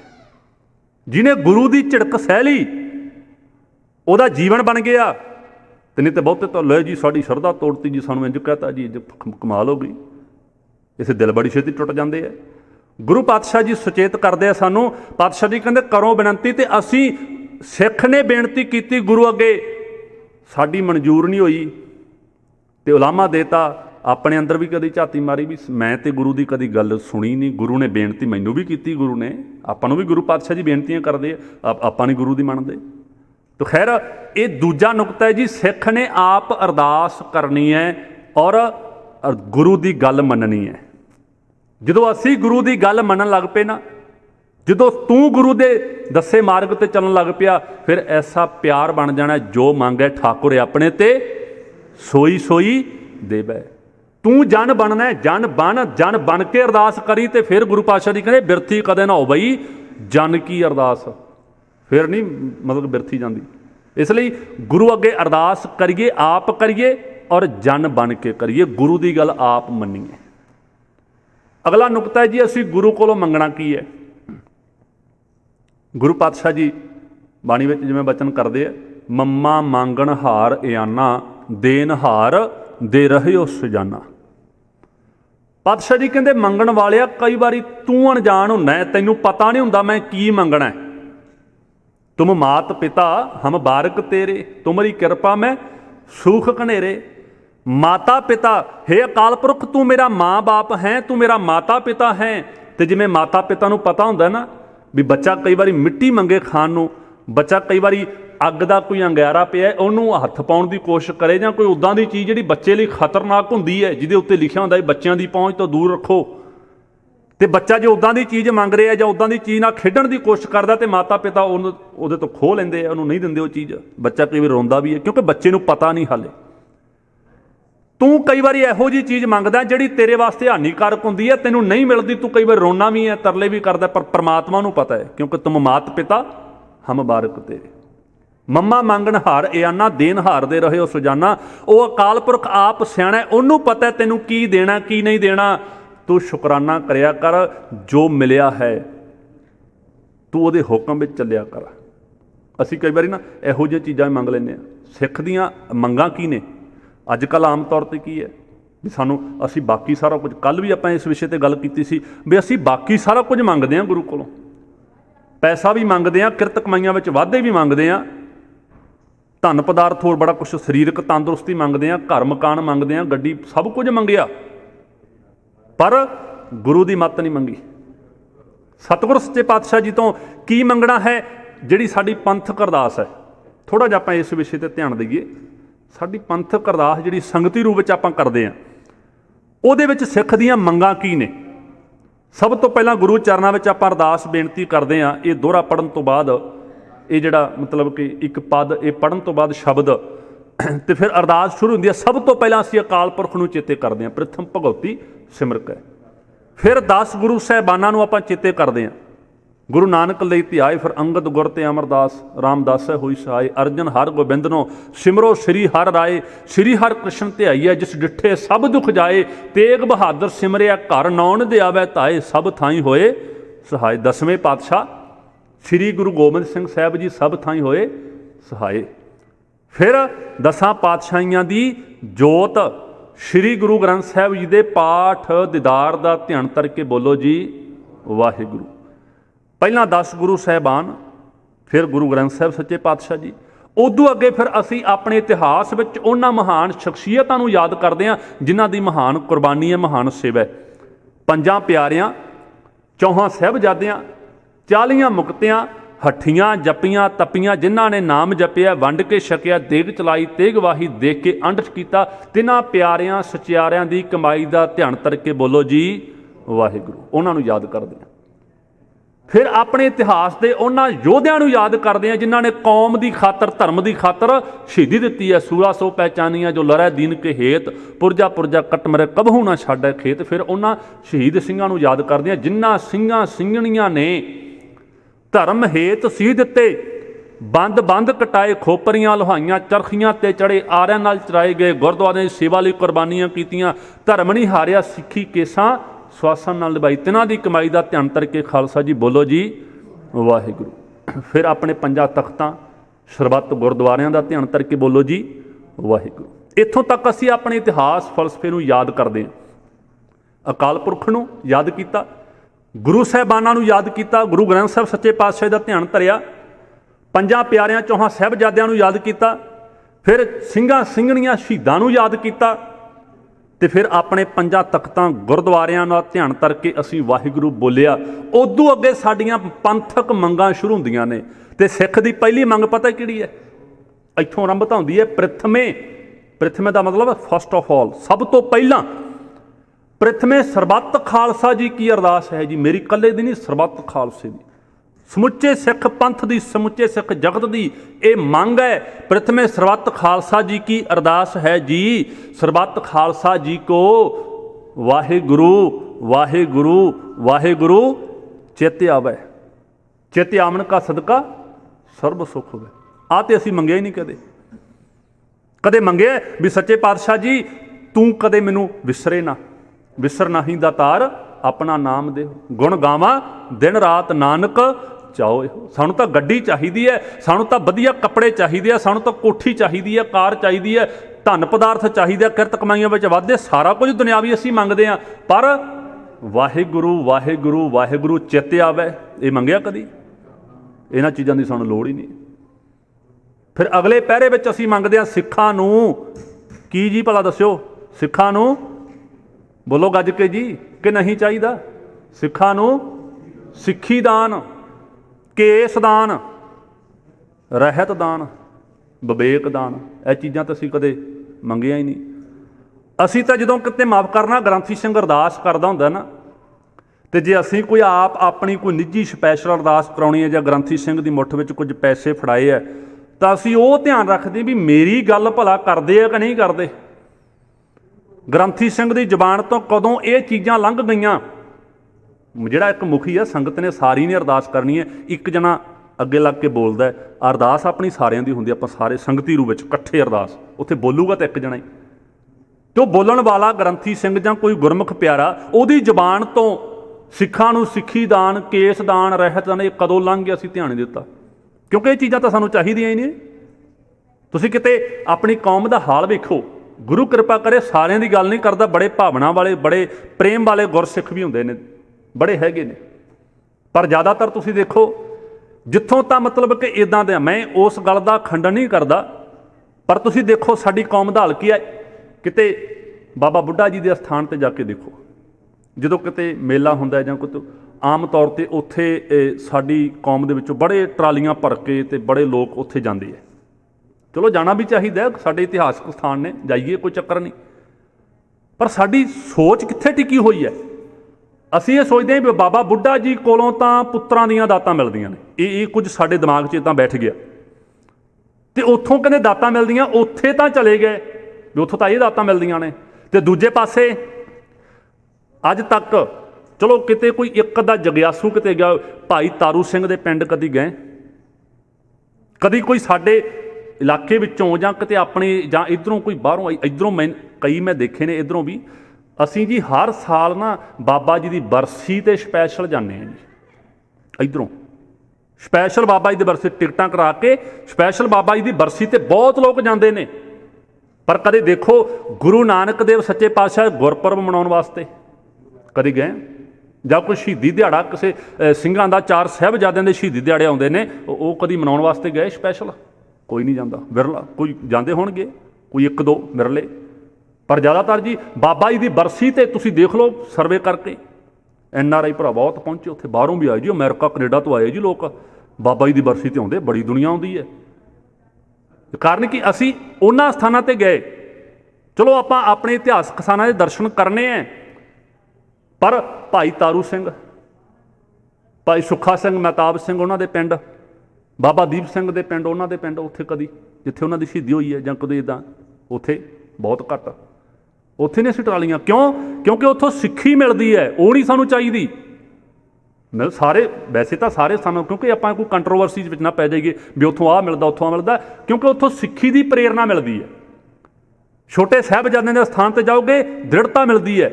ਜੇ ਅਸੀਂ ਉਹ ਇਤਿਹਾਸ ਨੂੰ ਬਚੀਏ, ਜੇ ਉੱਥੇ ਉਸ ਭਾਵਨਾ ਨਾਲ ਅਸੀਂ ਜਾਈਏ, ਚਮਕੌਰ ਸਾਹਿਬ ਜਾਈਏ, ਉੱਥੋਂ ਉੱਦਾਂ ਦੀ ਸਪਿਰਿਟ ਮਿਲਦੀ ਹੈ। ਭਾਈ ਤਾਰੂ ਸਿੰਘ ਦੇ ਨਗਰ ਵਿੱਚ ਜਾਓ, ਕੇਸਾਂ ਦੀ ਸੰਭਾਲ ਦੀ ਗੱਲ ਉੱਥੇ ਤੁਹਾਡੇ ਜ਼ਿਹਨ ਵਿੱਚ ਆਊਗੀ। ਪਰ ਉਹ ਚੀਜ਼ਾਂ ਨਹੀਂ ਸਾਨੂੰ ਚਾਹੀਦੀਆਂ, ਅਸੀਂ ਤਾਂ ਹੋਰ ਪਾਸੇ ਨੂੰ ਜਾਵਾਂਗੇ। ਇਹ ਚੀਜ਼ਾਂ ਕਦੇ ਸਾਨੂੰ ਚਾਹੀਦੀਆਂ। ਸਿੱਖਾਂ ਨੂੰ ਸਿੱਖੀ ਦਾਨ ਮੰਗੀਏ। ਪੈਸੇ ਬੜੇ ਕਮਾਏ ਨੇ, ਬੜੇ ਆਪਾਂ ਕਮਾਉਣੇ ਵੀ ਹੈ, ਪਰ ਜੇ ਇਹ ਚੀਜ਼ ਨਾ ਮਿਲੀ ਤਾਂ ਤੁਸੀਂ ਦੇਖੋ ਤੁਹਾਡੇ ਵਿੱਚੋਂ ਵੀ ਕਈ ਐਸੇ ਬਜ਼ੁਰਗ ਹੋਣਗੇ ਜਿਹੜੇ 1947 ਦੇ ਵਿੱਚ ਜਦੋਂ ਪੰਜਾਬ ਦੀ ਵੰਡ ਹੋਈ, ਦੇਸ਼ ਦੀ ਵੰਡ ਹੋਈ, ਤੇ ਬਹੁਤ ਸਾਰੇ ਸਾਡੇ ਸਿੱਖ ਪਰਿਵਾਰ ਜਿਹੜੇ ਉਹ ਪਾਕਿਸਤਾਨ ਛੱਡ ਕੇ ਆ ਗਏ। ਕਿਉਂ ਭਲਾ? ਉੱਧਰ ਵੀ ਰਹਿ ਸਕਦੇ ਸੀ, ਕਿਉਂ ਆ ਗਏ? ਉੱਥੇ ਵੀ ਜਾਇਦਾਦਾਂ ਸੀ, ਜ਼ਮੀਨਾਂ ਸੀ, ਮਰੱਬੇ, ਬੜਾ ਕੁਝ ਸੀ। ਸਭ ਕੁਝ ਛੱਡ ਕੇ ਕੱਲੀਆਂ ਜਾਨਾਂ ਬਚਾ ਕੇ ਇੱਧਰ ਨੂੰ ਆ ਗਏ। ਕਿਉਂ ਭਲਾ? ਜੇ ਉੱਥੇ ਰਹਿ ਕੇ ਉਹਨਾਂ ਦੇ ਧਰਮ ਵਿੱਚ ਕਨਵਰਟ ਹੋ ਜਾਂਦੇ ਤੇ ਰਹਿ ਸਕਦੇ ਸੀ, ਪਰ ਉਹਨਾਂ ਪਰਿਵਾਰਾਂ ਨੇ ਆਪਣਾ ਧਰਮ ਨੂੰ ਪਹਿਲ ਦਿੱਤੀ, ਸਿੱਖੀ ਨੂੰ ਪਹਿਲ ਦਿੱਤੀ ਹੈ। ਜ਼ਮੀਨਾਂ ਜਾਇਦਾਦਾਂ ਸਭ ਕੁਝ ਠੋਕਰ ਮਾਰ ਕੇ ਆ ਗਏ। ਕੋਈ ਗੱਲ ਨਹੀਂ, ਜ਼ਮੀਨਾਂ ਬਾਅਦ ਵਿੱਚ ਵੀ ਬਣ ਜਾਣਗੀਆਂ, ਜਾਇਦਾਦਾਂ ਬਾਅਦ ਵਿੱਚ ਬਣ ਜਾਣਗੀਆਂ, ਘਰ ਵੀ ਬਾਅਦ ਵਿੱਚ ਬਣ ਜਾਊਗਾ, ਪਰ ਜੇ ਗੁਰੂ ਗੋਬਿੰਦ ਸਿੰਘ ਸੱਚੇ ਪਾਤਸ਼ਾਹੀ ਦੀ ਬਖਸ਼ੀ ਹੋਈ ਸਿੱਖੀ ਸਾਡੇ ਜੀਵਨ ਵਿੱਚੋਂ ਨਿਕਲ ਗਈ, ਇਹਨੂੰ ਦੁਬਾਰਾ ਬਣਨੀ। ਉਹ ਚੀਜ਼ ਨੂੰ ਉਹਨਾਂ ਨੇ ਅਹਿਮੀਅਤ ਦਿੱਤੀ। ਪਰ ਇਹ ਚੀਜ਼ਾਂ ਸਾਨੂੰ ਅੱਜ ਛੋਟੀਆਂ ਲੱਗਦੀਆਂ ਨੇ। ਸਿੱਖਾਂ ਨੂੰ ਸਿੱਖੀ ਦਾਨ, ਕੇਸ ਦਾਨ, ਰਹਿਤ ਦਾਨ, ਰਹਿਤ ਕੀ ਹੁੰਦੀ ਹੈ ਪਤਾ ਹੀ ਨਹੀਂ ਸਾਨੂੰ। ਸਿੱਖਾਂ ਨੂੰ ਸਿੱਖੀ ਦਾਨ, ਕੇਸ ਦਾਨ, ਰਹਿਤ ਦਾਨ, ਵਿਵੇਕ ਦਾਨ, ਆਹ ਤਾਂ ਪਤਾ ਹੀ ਨਹੀਂ ਵਿਵੇਕ ਹੁੰਦਾ ਕੀ ਹੈ, ਕੀ ਚੀਜ਼ ਹੁੰਦੀ ਹੈ। ਧਿਆਨ ਦਿਆ ਜੇ, ਗੁਰੂ ਪਾਤਸ਼ਾਹ ਦੇ ਚਰਨਾਂ ਵਿੱਚ ਅਰਦਾਸ ਬੇਨਤੀ ਕਰਨੀ ਆ, ਸੱਚੇ ਪਾਤਸ਼ਾਹ ਜੀ ਮੈਂ ਬਹੁਤ ਤਰੀਕਿਆਂ ਨਾਲ ਤੈਨੂੰ ਪਾਉਣ ਦੀ ਕੋਸ਼ਿਸ਼ ਕੀਤੀ। ਇੱਕ ਸ਼ਬਦ ਆਉਂਦਾ ਨਾ, ਪਾਤਸ਼ਾਹ ਜੀ ਕਹਿੰਦੇ ਪਿਆਰੇ ਇਨ ਬਿਦ ਮਿਲ ਨਾ ਜਾਈ, ਮੈਂ ਕੀਏ ਕਰਮ ਅਨੇਕਾਂ ਹਾਰ ਪਰਿਓ, ਸਵਾਮੀ ਕੇ ਦੁਆਰੇ ਦੀਜੈ ਬੁੱਧ ਵਿਵੇਕਾ। ਪਾਤਸ਼ਾਹ ਜੀ ਮੈਨੂੰ ਵਿਵੇਕ ਬੁੱਧੀ ਬਖਸ਼ੋ। ਵਿਵੇਕ ਬੁੱਧੀ ਕੀ ਹੁੰਦੀ ਹੈ? ਗਿਆਨ ਤੇ ਸ਼ਰਧਾ ਦਾ ਸੁਮੇਲ, ਇਹਨੂੰ ਵਿਵੇਕ ਬੁੱਧੀ ਕਹਿੰਦੇ ਆ। ਬਹੁਤ ਸਾਰੇ ਤੁਸੀਂ ਇਹੋ ਜਿਹੇ ਦੇਖੋਗੇ ਜਿਨ੍ਹਾਂ ਕੋਲੇ ਸ਼ਰਧਾ ਬਹੁਤ ਹੈ ਪਰ ਗਿਆਨ ਨਹੀਂ, ਉਹ ਅੰਧ ਵਿਸ਼ਵਾਸੀ ਹੋ ਗਏ, ਧਰਮ ਦੇ ਰਸਤੇ ਤੋਂ ਵੀ ਭਟਕ ਗਏ। ਸ਼ਰਧਾ ਬਹੁਤ ਹੈ ਪਰ ਕੋਈ ਜੋਤਾਂ ਨੂੰ ਮੱਥੇ ਟੇਕੀ ਜਾਂਦਾ, ਕੋਈ ਫੋਟੋਆਂ ਦੀ ਪੂਜਾ ਕਰੀ ਜਾਂਦਾ, ਕੋਈ ਬਾਬਿਆਂ ਦੀਆਂ ਲੱਤਾਂ ਕੁੱਟੀ ਜਾਂਦਾ, ਕੋਈ ਡੇਰਿਆਂ 'ਚ ਤੁਰਿਆ ਜਾਂਦਾ, ਕਿਉਂਕਿ ਸ਼ਰਧਾ ਤਾਂ ਹੈਗੀ ਹੈ ਪਰ ਗਿਆਨ ਨਹੀਂ ਹੈਗਾ। ਤੇ ਕਈ ਮਾਫ ਕਰਨਾ, ਗਿਆਨ ਬਹੁਤ ਹੈ, ਗਿਆਨੀ ਬਹੁਤ ਨੇ, ਪਰ ਉਹਨਾਂ ਦੇ ਅੰਦਰ ਭਾਵਨਾ ਨਹੀਂ, ਪਿਆਰ ਨਹੀਂ। ਭਾਵਨਾ ਤੋਂ ਬਿਨਾਂ, ਪਿਆਰ ਤੋਂ ਬਿਨਾਂ ਗਿਆਨ ਹੁੰਦਿਆਂ ਵੀ ਬੰਦਾ ਗਿਆਨ ਨੂੰ ਕਮਾ ਨਹੀਂ ਸਕਦਾ। ਜੇ ਭਗਤ ਕਬੀਰ ਜੀ ਕਹਿੰਦੇ ਨਾ, ਕਬੀਰ ਮਨ ਜਾਣੈ ਸਭ ਬਾਤ ਜਾਣਤ ਹੀ ਔਗਣ ਕਰੈ। ਇਹ ਉਸ ਬੰਦੇ ਦੀ ਹਾਲਤ ਹੈ ਜਿਹਨੂੰ ਗਿਆਨ ਤੇ ਹੈਗਾ ਪਰ ਅੰਦਰ ਪਿਆਰ ਨਹੀਂ। ਪਿਆਰ ਤੋਂ ਬਿਨਾਂ ਪਤਾ ਹੁੰਦਿਆਂ ਵੀ ਸਿੱਖੀ ਕਮਾਈ ਨਹੀਂ ਜਾਂਦੀ। ਇਸ ਲਈ ਪਿਆਰ, ਸ਼ਰਧਾ, ਭਾਵਨਾ ਤੇ ਗਿਆਨ ਦੋਨਾਂ ਚੀਜ਼ਾਂ ਦਾ ਸੁਮੇਲ ਹੈ। ਇਹਨੂੰ ਕਿਹਾ ਜਾਂਦਾ ਵਿਵੇਕ। ਇਹ ਵੀ ਮੰਗਿਆ ਕਰੀਏ ਸੱਚੇ ਪਾਤਸ਼ਾਹ ਜੀ, ਸੱਚ ਤੇ ਝੂਠ ਦਾ ਨਿਰਣਾ ਕਰਨ ਵਾਲੀ ਵਿਵੇਕ ਬੁੱਧੀ ਇਹ ਸਾਨੂੰ ਬਖਸ਼ਿਸ਼ ਕਰੋ। ਇਹ ਵੱਡੀਆਂ ਦਾਤਾਂ ਨੇ ਸਿੱਖਾਂ ਨੂੰ ਸਿੱਖੀ ਦਾਨ, ਕੇਸ ਦਾਨ, ਰਹਿਤ ਦਾਨ, ਵਿਵੇਕ ਦਾਨ, ਵਸਾਹ ਦਾਨ, ਭਰੋਸਾ ਦਾਨ, ਭਰੋਸਾ ਤਾਂ ਸਾਨੂੰ ਹੈ ਹੀ ਨਹੀਂ, ਵਸਾਹ ਦਾਨ, ਭਰੋਸਾ ਦਾਨ, ਦਾਨਾ ਸਿਰਦਾਨ, ਨਾਮ ਦਾਨ, ਸ਼੍ਰੀ ਅੰਮ੍ਰਿਤਸਰ ਜੀ ਕੇ ਇਸ਼ਨਾਨ, ਚੌਂਕੀਆਂ, ਝੰਡੇ, ਬੁੰਗੇ ਕੀ ਹੁੰਦੇ ਨੇ ਭੁੱਲ ਗਿਆ ਸਾਨੂੰ। ਚੌਂਕੀਆਂ ਕਿਹੜੀਆਂ ਚੌਂਕੀਆਂ? ਉਹ ਤਾਂ ਪਤਾ ਸਾਨੂੰ ਵੀ ਇੱਕ ਫਲਾਣੇ ਬਾਬੇ ਦੇ ਵਿੱਚ ਕਹਿੰਦੇ ਚੌਂਕੀ ਆਉਂਦੀ ਉੱਥੇ, ਉਹ ਫਲਾਣੀ ਬੀਬੀ ਵਿੱਚ ਚੌਂਕੀ, ਉੱਥੇ ਦੇਵੀ ਦੀ ਚੌਂਕੀ ਆਉਂਦੀ ਹੈ, ਉੱਥੇ ਵਡਭਾਗ ਸਿੰਘ ਦੀ ਚੌਂਕੀ ਲੱਗਦੀ, ਆਹ ਚੌਂਕੀਆਂ ਆਈਆਂ ਤਾਂ ਸਾਨੂੰ ਪਤਾ ਹੈ। ਪਰ ਸਾਨੂੰ ਸੋਦਰ ਦੀ ਚੌਂਕੀ ਭੁੱਲ ਗਈ, ਸਾਨੂੰ ਬਿਲਾਵਲ ਦੀ ਚੌਂਕੀ ਭੁੱਲ ਗਈ। ਚੌਂਕੀ ਦਾ ਅਰਥ ਹੈ ਇਕੱਠੇ ਹੋ ਕੇ ਕੀਰਤਨ ਕਰਨਾ, ਸਤ ਸੰਗਤ ਰੂਪ ਵਿੱਚ ਮਿਲ ਕੇ, ਉਹਨੂੰ ਚੌਂਕੀ ਕਿਹਾ ਜਾਂਦਾ। ਇਹ ਚੌਂਕੀਆਂ ਸਾਨੂੰ ਭੁੱਲ ਗਈਆਂ। ਸਾਨੂੰ ਤਾਂ ਭੂਤਾਂ ਵਾਲੀਆਂ ਚੌਂਕੀਆਂ ਪਤਾ ਵੀ ਚੌਂਕੀ ਆਉਂਦੀ ਕਹਿੰਦੇ। ਜਿਸ ਕਰਕੇ ਇਹ ਚੌਂਕੀਆਂ ਵੀ ਮੰਗੀਆਂ, ਸੱਚੇ ਪਾਤਸ਼ਾਹ ਜੀ ਕੀਰਤਨ ਦੀ ਦਾਤ ਬਖਸ਼ੋ ਸਾਨੂੰ, ਇਕੱਠੇ ਹੋ ਕੇ ਗੁਰਮਤ ਗੁਰਬਾਣੀ ਦੀ ਵਿਚਾਰ, ਗੁਰਬਾਣੀ ਦਾ ਕੀਰਤਨ ਕਰੀਏ, ਜੋਟੀਆਂ ਦੇ ਵਿੱਚ ਬੈਠ ਕੇ ਇੱਕ ਇਕੱਠ ਦੇ ਰੂਪ ਵਿੱਚ, ਇੱਦਾਂ ਦੀ ਚੌਂਕੀ, ਉਹ ਚੌਂਕੀਆਂ ਵੀ ਸਾਨੂੰ ਬਖਸ਼ੋ। ਭਾਵ ਅਸੀਂ ਸੰਗਤਾਂ ਕਰਦੇ ਰਹੀਏ, ਵੱਡੇ ਪੱਧਰ 'ਤੇ ਵੀ ਕਥਾ ਹੋਵੇ, ਵਿਚਾਰ ਹੋਵੇ, ਦੀਵਾਨ ਲੱਗਣ, ਛੋਟੀਆਂ ਛੋਟੀਆਂ ਵੀ ਸਾਡੇ ਘਰਾਂ ਵਿੱਚ ਚੌਂਕੀਆਂ ਵੀ ਇਕੱਠੇ ਹੋ ਕੇ ਨਾ, ਜਿਵੇਂ ਆਪਾਂ ਘਰਾਂ ਵਿੱਚ ਬੈਠ ਕੇ ਕਦੀ ਕਿਸੇ ਦੇ ਘਰੇ, ਕਦੀ ਕਿਸੇ ਦੇ ਘਰੇ ਬੈਠ ਕੇ ਬਾਣੀ ਪੜ੍ਹਨੀ, ਕਦੀ ਰਹਿਰਾਸ ਸਾਹਿਬ ਦਾ ਪਾਠ ਕਰਨਾ, ਕਦੀ ਸੁਖਮਨੀ ਸਾਹਿਬ ਦਾ ਪਾਠ ਇਕੱਠੇ ਹੋ ਕੇ ਕਰਨਾ, ਕਦੀ ਕੀਰਤਨ ਕਰਨਾ ਇਕੱਠੇ ਹੋ ਕੇ, ਇੱਦਾਂ ਇਹ ਜੁੜਦੇ ਰਹੀਏ। ਚੌਂਕੀ, ਚੌਂਕੀਆਂ, ਝੰਡੇ, ਭਾਵ ਨਿਸ਼ਾਨ ਸਾਹਿਬ, ਬਹੁਤ ਸਾਰੇ ਅੱਜ ਇਹੋ ਜਿਹੇ ਡੇਰੇ ਬਣ ਗਏ ਜਿਨ੍ਹਾਂ ਨੇ ਨਿਸ਼ਾਨ ਸਾਹਿਬ ਹੀ ਗਾਇਬ ਕਰਤੇ। ਗੁਰਦੁਆਰੇ ਦਾ ਨਾਮ ਗੁਰਦੁਆਰਾ ਨਹੀਂ ਰਹਿਣ ਦਿੱਤਾ, ਕਹਿੰਦੇ ਜੀ ਨਾ ਗੁਰਦੁਆਰਾ ਥੋੜ੍ਹਾ, ਇਹ ਤਾਂ ਸਾਡੀ ਠਾਠ ਹੈ, ਇੱਥੇ ਠਾਠ ਨਾਲ ਰਹਾਂਗੇ, ਸਾਨੂੰ ਨਿਸ਼ਾਨ ਸਾਹਿਬ ਨਹੀਂ ਚੰਗੇ ਲੱਗਦੇ। ਚੌਂਕੀਆਂ, ਝੰਡੇ, ਬੁੰਗੇ, ਬੁੰਗੇ ਕੀ ਸੀ? ਜਿਹਨੂੰ ਅੱਜ ਕੱਲ੍ਹ ਆਪਾਂ ਵਿਦਿਆਲਾ ਜਾਂ ਕੋਈ ਕਾਲਜ ਕਹਿ ਦਿੰਦੇ ਹਾਂ, ਜਿਵੇਂ ਮਿਸ਼ਨਰੀ ਕਾਲਜ ਬਣੇ ਹੋਏ ਨੇ, ਵਿਦਿਆਲੇ ਨੇ, ਜਿੱਥੇ ਗੁਰਬਾਣੀ ਦੀ ਸੰਥਿਆ, ਗੁਰਬਾਣੀ ਦਾ ਪਾਠ, ਕੋਈ ਗੱਤਕਾ ਸਿਖਾਇਆ ਜਾਂਦਾ ਬੱਚਿਆਂ ਨੂੰ, ਇਹ ਬੁੰਗੇ ਸੀ। ਜਿੱਥੇ ਬੱਚਿਆਂ ਨੂੰ ਸੰਥਿਆ ਕਰਵਾਈ ਜਾਂਦੀ ਸੀ, ਜਿੱਥੇ ਬੱਚਿਆਂ ਨੂੰ ਸ਼ਸਤਰ ਵਿੱਦਿਆ ਸਿਖਾਈ ਜਾਂਦੀ ਸੀ, ਜਿੱਥੇ ਬੱਚਿਆਂ ਨੂੰ ਕੀਰਤਨ, ਕਥਾ, ਗੁਰਬਾਣੀ ਦੀ ਸੰਥਿਆ, ਇਹ ਸਭ ਕੁਝ ਹੁੰਦਾ, ਉਹਨੂੰ ਬੁੰਗੇ ਕਹਿੰਦੇ। ਇਹ ਮੰਗੀਏ ਵੀ ਸਾਡੇ ਬੱਚੇ ਕੀਰਤਨ ਸਿੱਖਣ, ਅਕੈਡਮੀਆਂ ਖੁੱਲ੍ਹਣ, ਇੱਦਾਂ ਦੇ ਛੋਟੇ ਛੋਟੇ ਕਾਲਜ, ਹੋਰ ਸਾਰਾ ਕੁਝ ਇੱਦਾਂ ਇਹ ਵੀ ਚੱਲੇ, ਇੰਸਟੀਚਿਊਟ ਇੱਦਾਂ ਦੇ ਚੱਲਣ, ਗੁਰੂ ਘਰਾਂ ਦੇ ਵਿੱਚ ਵੀ ਇੱਦਾਂ ਦਾ ਪ੍ਰਬੰਧ ਹੋਵੇ, ਸੰਗਤੀ ਰੂਪ ਵਿੱਚ ਬੈਠ ਕੇ ਅਸੀਂ ਜਿਹੜਾ ਬੱਚੇ ਜਿਹੜੇ ਨੇ ਸਾਡੇ ਉਹ ਕੀਰਤਨ ਸਿੱਖਣ, ਬੱਚੇ ਸੰਥਿਆ ਲੈਣ, ਸਾਰੇ ਰਲ ਮਿਲ ਕੇ, ਕੋਈ ਕੀਰਤਨ ਸਿੱਖੇ, ਕੋਈ ਕਥਾ ਸਿੱਖੇ, ਕੋਈ ਵਿਚਾਰ ਕਰਨ, ਕੋਈ ਗੁਰਬਾਣੀ ਦੇ ਪਾਠ ਸਿੱਖੇ, ਕੋਈ ਸ਼ਸਤਰ ਵਿੱਦਿਆ, ਕੋਈ ਗੱਤਕੇ ਦੀ ਟ੍ਰੇਨਿੰਗ, ਇਹ ਸਾਰਾ ਇਹ ਸਾਡਾ ਇਹ ਸਿੱਖਣਾ ਵੀ ਜ਼ਰੂਰੀ ਹੈ। ਅਤੇ ਪਾਤਸ਼ਾਹ ਜੀ ਕੋਲ ਵੀ ਮੰਗਣਾ, ਚੌਂਕੀਆਂ, ਝੰਡੇ, ਬੁੰਗੇ, ਜੁਗੋ ਜੁਗ ਟਲ, ਇਹ ਸਭ ਕੁਝ ਜੁਗੋ ਜੁਗ ਟਲ ਰਵੇ। ਫਿਰ ਅੱਗੇ ਆਪਾਂ ਪੜ੍ਹਦੇ ਹਾਂ ਵੀ ਸਿੱਖਾਂ ਦਾ ਮਨ ਨੀਵਾਂ, ਮੱਤ ਉੱਚੀ। ਸੱਚੇ ਪਾਤਸ਼ਾਹ ਜੀ ਕਿਰਪਾ ਕਰੋ ਸਾਡਾ ਮਨ ਨੀਵਾਂ ਰਵੇ ਅਤੇ ਮੱਤ ਉੱਚੀ ਹੋਵੇ। ਮੱਤ ਉੱਚੀ ਭਾਵ ਹਾਈ ਥਿੰਕਿੰਗ, ਉੱਚੀ ਸੋਚ, ਸਿੱਖ ਦੀ ਉੱਚੀ ਸੋਚ ਹੋਵੇ। ਕਿਵੇਂ? ਬਾਣੀ ਨਾਲ ਜੁੜ ਕੇ, ਬਾਣੀ ਦੀ ਸੋਚ ਜਿਹੜੀ ਹੈ, ਜਾਂ ਗੁਰੂ ਸਾਹਿਬ ਦਾ ਜਿਹੜਾ ਉਪਦੇਸ਼ ਅਸੀਂ ਜਦੋਂ ਆਪਣੇ ਹਿਰਦੇ ਵਿੱਚ ਵਸਾਇਆ, ਸਾਡੇ ਦਿਮਾਗ ਵਿੱਚ ਬਾਣੀ ਹੋਵੇ, ਗੁਰੂ ਦੀਆਂ ਵਿਚਾਰਾਂ ਸਾਡੇ ਦਿਮਾਗ ਵਿੱਚ ਹੋਣ। ਗੁਰੂ ਦੇ ਵਿਚਾਰ ਸਭ ਤੋਂ ਉੱਤਮ ਹੈ, ਸਭ ਸੇ ਉੱਪਰ ਗੁਰ ਸ਼ਬਦ ਵਿਚਾਰ। ਇੱਦਾਂ ਅਸੀਂ ਆਪਣੀ ਮੱਤ ਉੱਚੀ ਬਣਾਉਣੀ ਹੈ, ਉੱਚੀ ਸੋਚ, ਸਿੱਖ ਦੀ ਸੋਚ ਉੱਚੀ ਹੋਵੇ ਅਤੇ ਮਨ ਜਿਹੜਾ ਹੈ ਉਹ ਗੁਰੂ ਤੋਂ ਲਈ ਹੋਈ ਉੱਚੀ ਸੋਚ ਦੇ ਅੱਗੇ ਝੁਕਿਆ ਰਹੇ। ਅੱਜ ਕੱਲ੍ਹ ਤਾਂ ਉਲਟ ਚੱਲ ਰਿਹਾ ਨਾ, ਅੱਜ ਸਾਡਾ ਮਨ ਜਿਹੜਾ ਹੰਕਾਰੀ ਹੈ, ਗੁਰੂ ਵਾਲੀ ਮੱਤ ਜਿਹੜੀ ਉਹ ਪਿੱਛੇ ਹੈ, ਉਹ ਮਨ ਦੇ ਪਿੱਛੇ ਮੱਤ ਲੱਗ ਗਈ ਅਤੇ ਮਨ ਮੱਤ ਬਣ ਗਈ। ਭਾਵ ਆਮ ਤੌਰ 'ਤੇ ਅਸੀਂ ਕੀ ਕਰਦੇ ਹਾਂ, ਜਿੱਧਰ ਨੂੰ ਮਨ ਖਿੱਚਦਾ ਸਾਨੂੰ ਉੱਧਰ ਨੂੰ ਤੁਰ ਜਾਂਦੇ ਹਾਂ। ਅਤੇ ਚਾਹੀਦਾ ਕੀ ਹੈ? ਮੱਤ ਸੋਚ ਕੇ ਗੁਰੂ ਦੀ ਬਾਣੀ ਦੇ ਆਧਾਰ 'ਤੇ ਅਸੀਂ ਆਪਣਾ ਇੱਕ ਇੱਕ ਕਦਮ ਜਿਹੜਾ ਅਸੀਂ ਬਾਣੀ ਦੇ ਆਧਾਰ 'ਤੇ ਪੱਟੀਏ, ਇੱਕ ਇੱਕ ਕੰਮ ਜਿਹੜਾ ਅਸੀਂ ਗੁਰਬਾਣੀ ਦੇ ਆਧਾਰ 'ਤੇ ਕਰੀਏ। ਇਹ ਨਹੀਂ ਵੀ ਮਨ ਨੇ ਕਿਹਾ ਵੀ ਚਲੋ ਸ਼ਰਾਬ ਪੀਏ ਅਤੇ ਤੁਰ ਗਏ ਉੱਧਰ ਨੂੰ, ਮਨ ਨੇ ਕਿਹਾ ਵੀ ਚਲੋ ਆਪਾਂ ਕੰਜਰਖਾਨਾ ਦੇਖਣਾ ਉੱਧਰ ਨੂੰ ਤੁਰ ਪਏ, ਕੋਈ ਗੀਤ ਸੰਗੀਤ ਜਾਂ ਹੋਰ ਉੱਧਰ ਗੰਦੇ ਕੰਮਾਂ ਵੱਲ ਨੂੰ ਮਨ ਖਿੱਚ ਕੇ ਲੈ ਗਿਆ। ਜੇ ਮਨ ਖਿੱਚ ਕੇ ਲੈ ਗਿਆ, ਜਿੱਧਰ ਨੂੰ ਮਨ ਦਾ ਜੀ ਕੀਤਾ ਉੱਧਰ ਨੂੰ ਤੁਰ ਪਿਆ ਅਤੇ ਮਨ ਮੁੱਖ ਬਣ ਗਿਆ। ਅਤੇ ਜੇ ਗੁਰੂ ਦੀ ਮੱਤ ਮੁਤਾਬਕ ਮੱਤ ਉੱਚੀ ਜਿਹੜੀ ਗੁਰੂ ਤੋਂ ਲਈ ਹੈ, ਮੱਤ ਉੱਚੀ ਅਤੇ ਮਨ ਨੀਵਾਂ। ਸਿੱਖਾਂ ਦਾ ਮਨ ਨੀਵਾਂ, ਮੱਤ ਉੱਚੀ। ਮਨ ਜਿਹੜਾ ਹੈ ਉਹ ਮੱਤ ਦੇ ਅੱਗੇ ਝੁਕਿਆ ਰਵੇ, ਨੀਵਾਂ ਰਵੇ ਮਨ, ਵੀ ਹਾਂ ਜਿਵੇਂ ਗੁਰੂ ਦੀ ਮੱਤ ਕਹਿੰਦੀ ਹੈ, ਮਨ ਕਵੇ ਵੀ ਹਾਂ ਉਵੇਂ ਹੀ ਕਰਨਾ ਆਪਾਂ, ਇੱਦਾਂ ਹੋਵੇ। ਇਹ ਵੱਡੀ ਦਾਤ ਹੈ। ਸਿੱਖਾਂ ਦਾ ਮਨ ਨੀਵਾਂ, ਮੱਤ ਉੱਚੀ, ਮੱਤ ਦਾ ਰਾਖਾ ਆਪ ਵਾਹਿਗੁਰੂ। ਇਹ ਸਾਡੀਆਂ ਪੰਥਕ ਮੰਗਾਂ ਨੇ, ਇਹ ਅਸੀਂ ਕਦੇ ਨਹੀਂ ਮੰਗੀਆਂ। ਅਸੀਂ ਤਾਂ ਹੋਰ ਬੜਾ ਕੁਝ ਮੰਗਦੇ ਹਾਂ। ਜਾਂ ਕੋਈ ਆ ਜਾਊਗਾ ਜੀ ਆਹ ਇੰਨੇ ਰੁਪਈਏ ਲੈ ਲਓ ਜੀ, ਇੱਦਾਂ ਮੁੱਲ ਦੀਆਂ ਅਰਦਾਸਾਂ।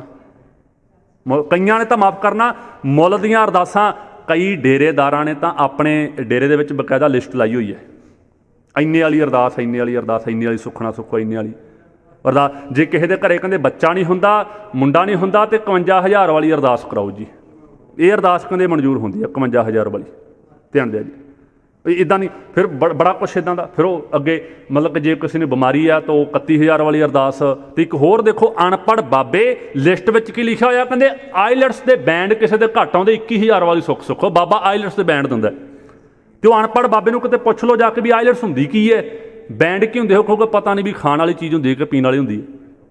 ਆਈਲੈਟਸ ਦੇ ਬੈਂਡ ਪਤਾ ਨਹੀਂ ਉਹ ਵਜਾਉਣ ਵਾਲੇ ਕੋਈ ਹੋਣਗੇ, ਉਹ ਤਾਂ ਇੱਦਾਂ ਹੀ ਕਹੂਗਾ। ਉਹ ਜਿਹੜੇ ਅਨਪੜ੍ਹ ਬਾਬੇ ਆਪ ਕਦੀ ਸਕੂਲ ਨਹੀਂ ਗਏ ਹੋਣਗੇ ਅਤੇ ਲਿਸਟ ਲਾਈ ਹੋਈ ਹੈ, ਕਹਿੰਦੇ 21,000 ਸਾਡੇ ਇੱਥੇ ਸੁੱਖਣਾ ਸੁੱਖੋ, ਸਾਡੇ ਇੱਥੇ ਅਰਦਾਸ ਕਰਾਓ, ਤੁਹਾਨੂੰ ਆਈਲੈਟਸ ਦੇ ਬੈਂਡ ਵੱਧ ਆ ਜਾਣਗੇ, ਮੁੱਲ ਦੀਆਂ ਅਰਦਾਸਾਂ। ਅਤੇ ਨਾਲ ਇੱਕ ਬੇਨਤੀ ਹੋਰ ਕਰਦੇ ਹਾਂ, ਸਿੱਖ ਨੇ ਸਿਰਫ ਗੁਰੂ ਕੋਲੋਂ ਮੰਗਣਾ ਅਤੇ ਨਾਲ ਸਾਡੀ ਮੰਗ ਜਿਹੜੀ ਆ ਗੁਰਬਾਣੀ ਦੇ ਆਧਾਰ 'ਤੇ ਹੋਣੀ ਚਾਹੀਦੀ ਹੈ। ਇਕੱਲੇ ਪੁੱਤਰ ਦੀ ਅਰਦਾਸ ਕਦੇ ਵੀ ਗੁਰੂ ਅੱਗੇ ਨਹੀਂ ਹੋ ਸਕਦੀ। ਅਸੀਂ ਕਰਦੇ ਹਾਂ ਸੱਚੇ ਪਾਤਸ਼ਾਹ ਜੀ ਪੁੱਤਰ ਦੀ ਦਾਤ ਬਖਸ਼ੋ, ਕੀ ਗੱਲ ਧੀ ਨਹੀਂ ਚਾਹੀਦੀ?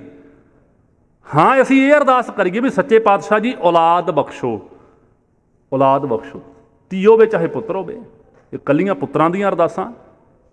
1100 ਵਾਲੀ ਅਰਦਾਸ ਹੈ ਜੀ, 5100 ਵਾਲੀ ਅਰਦਾਸ ਕਰਾ ਦਿਓ ਜੀ ਵੀ ਰੱਬ ਜੈ ਮਾਫ਼ ਕਰਨਾ। ਬੜੇ ਇਹੋ ਜਿਹੇ ਡੇਰੇ ਖੁੱਲ੍ਹ ਗਏ, ਬੜੇ ਇਹੋ ਜਿਹੇ ਬਾਬੇ ਜਿਹੜੇ ਕਹਿੰਦੇ ਮਤਲਬ ਕਿ ਵੀ ਆ ਜਾਓ ਪੁੱਤਰ ਦੇਣ ਵਾਲੇ ਬੜੇ ਬਾਬੇ ਨੇ, ਮੁੰਡੇ ਦੇਣ ਵਾਲੇ ਬੜੇ ਡੇਰੇ ਨੇ। ਕੋਈ ਹੈਗਾ ਜੀ ਜਿਹੜਾ ਕੁੜੀਆਂ ਦਿੰਦਾ ਹੋਵੇ? ਕੋਈ ਇਹੋ ਜਿਹਾ ਡੇਰਾ, ਕੋਈ ਇਹੋ ਜਿਹਾ ਬਾਬਾ ਸੁਣਿਆ ਹੈ ਜਿਹੜਾ ਕੁੜੀਆਂ ਦਿੰਦਾ ਹੋਵੇ ਵੀ ਫਲਾਣੇ ਬਾਬੇ ਕੋਲੋਂ ਕੁੜੀਆਂ ਦੀ ਦਾਤ ਮਿਲਦੀ ਹੈ? ਨਾ। ਅਤੇ ਬੇਨਤੀ ਸਮਝਿਆ ਜੇ ਭਲਾ ਕਿਤੇ ਹੋ ਨਹੀਂ ਸਕਦਾ, ਪਰ ਜੇ ਰੱਬ ਕਿਤੇ ਇਹਨਾਂ ਡੇਰੇਦਾਰਾਂ ਦੀ ਗੱਲ ਮੰਨਣ ਲੱਗ ਜੇ, ਮੁੰਡੇ ਦੇਣ ਵਾਲੇ ਬਾਬਿਆਂ ਦੀ ਗੱਲ ਮੰਨਣ ਲੱਗ ਜੇ, ਤਾਂ ਸਾਡੀ ਕੌਮ ਵਿੱਚ ਤਾਂ ਪਹਿਲਾਂ ਹੀ ਲੜਕੀਆਂ ਦੀ ਗਿਣਤੀ ਘੱਟ ਹੈ ਮੁੰਡਿਆਂ ਨਾਲੋਂ।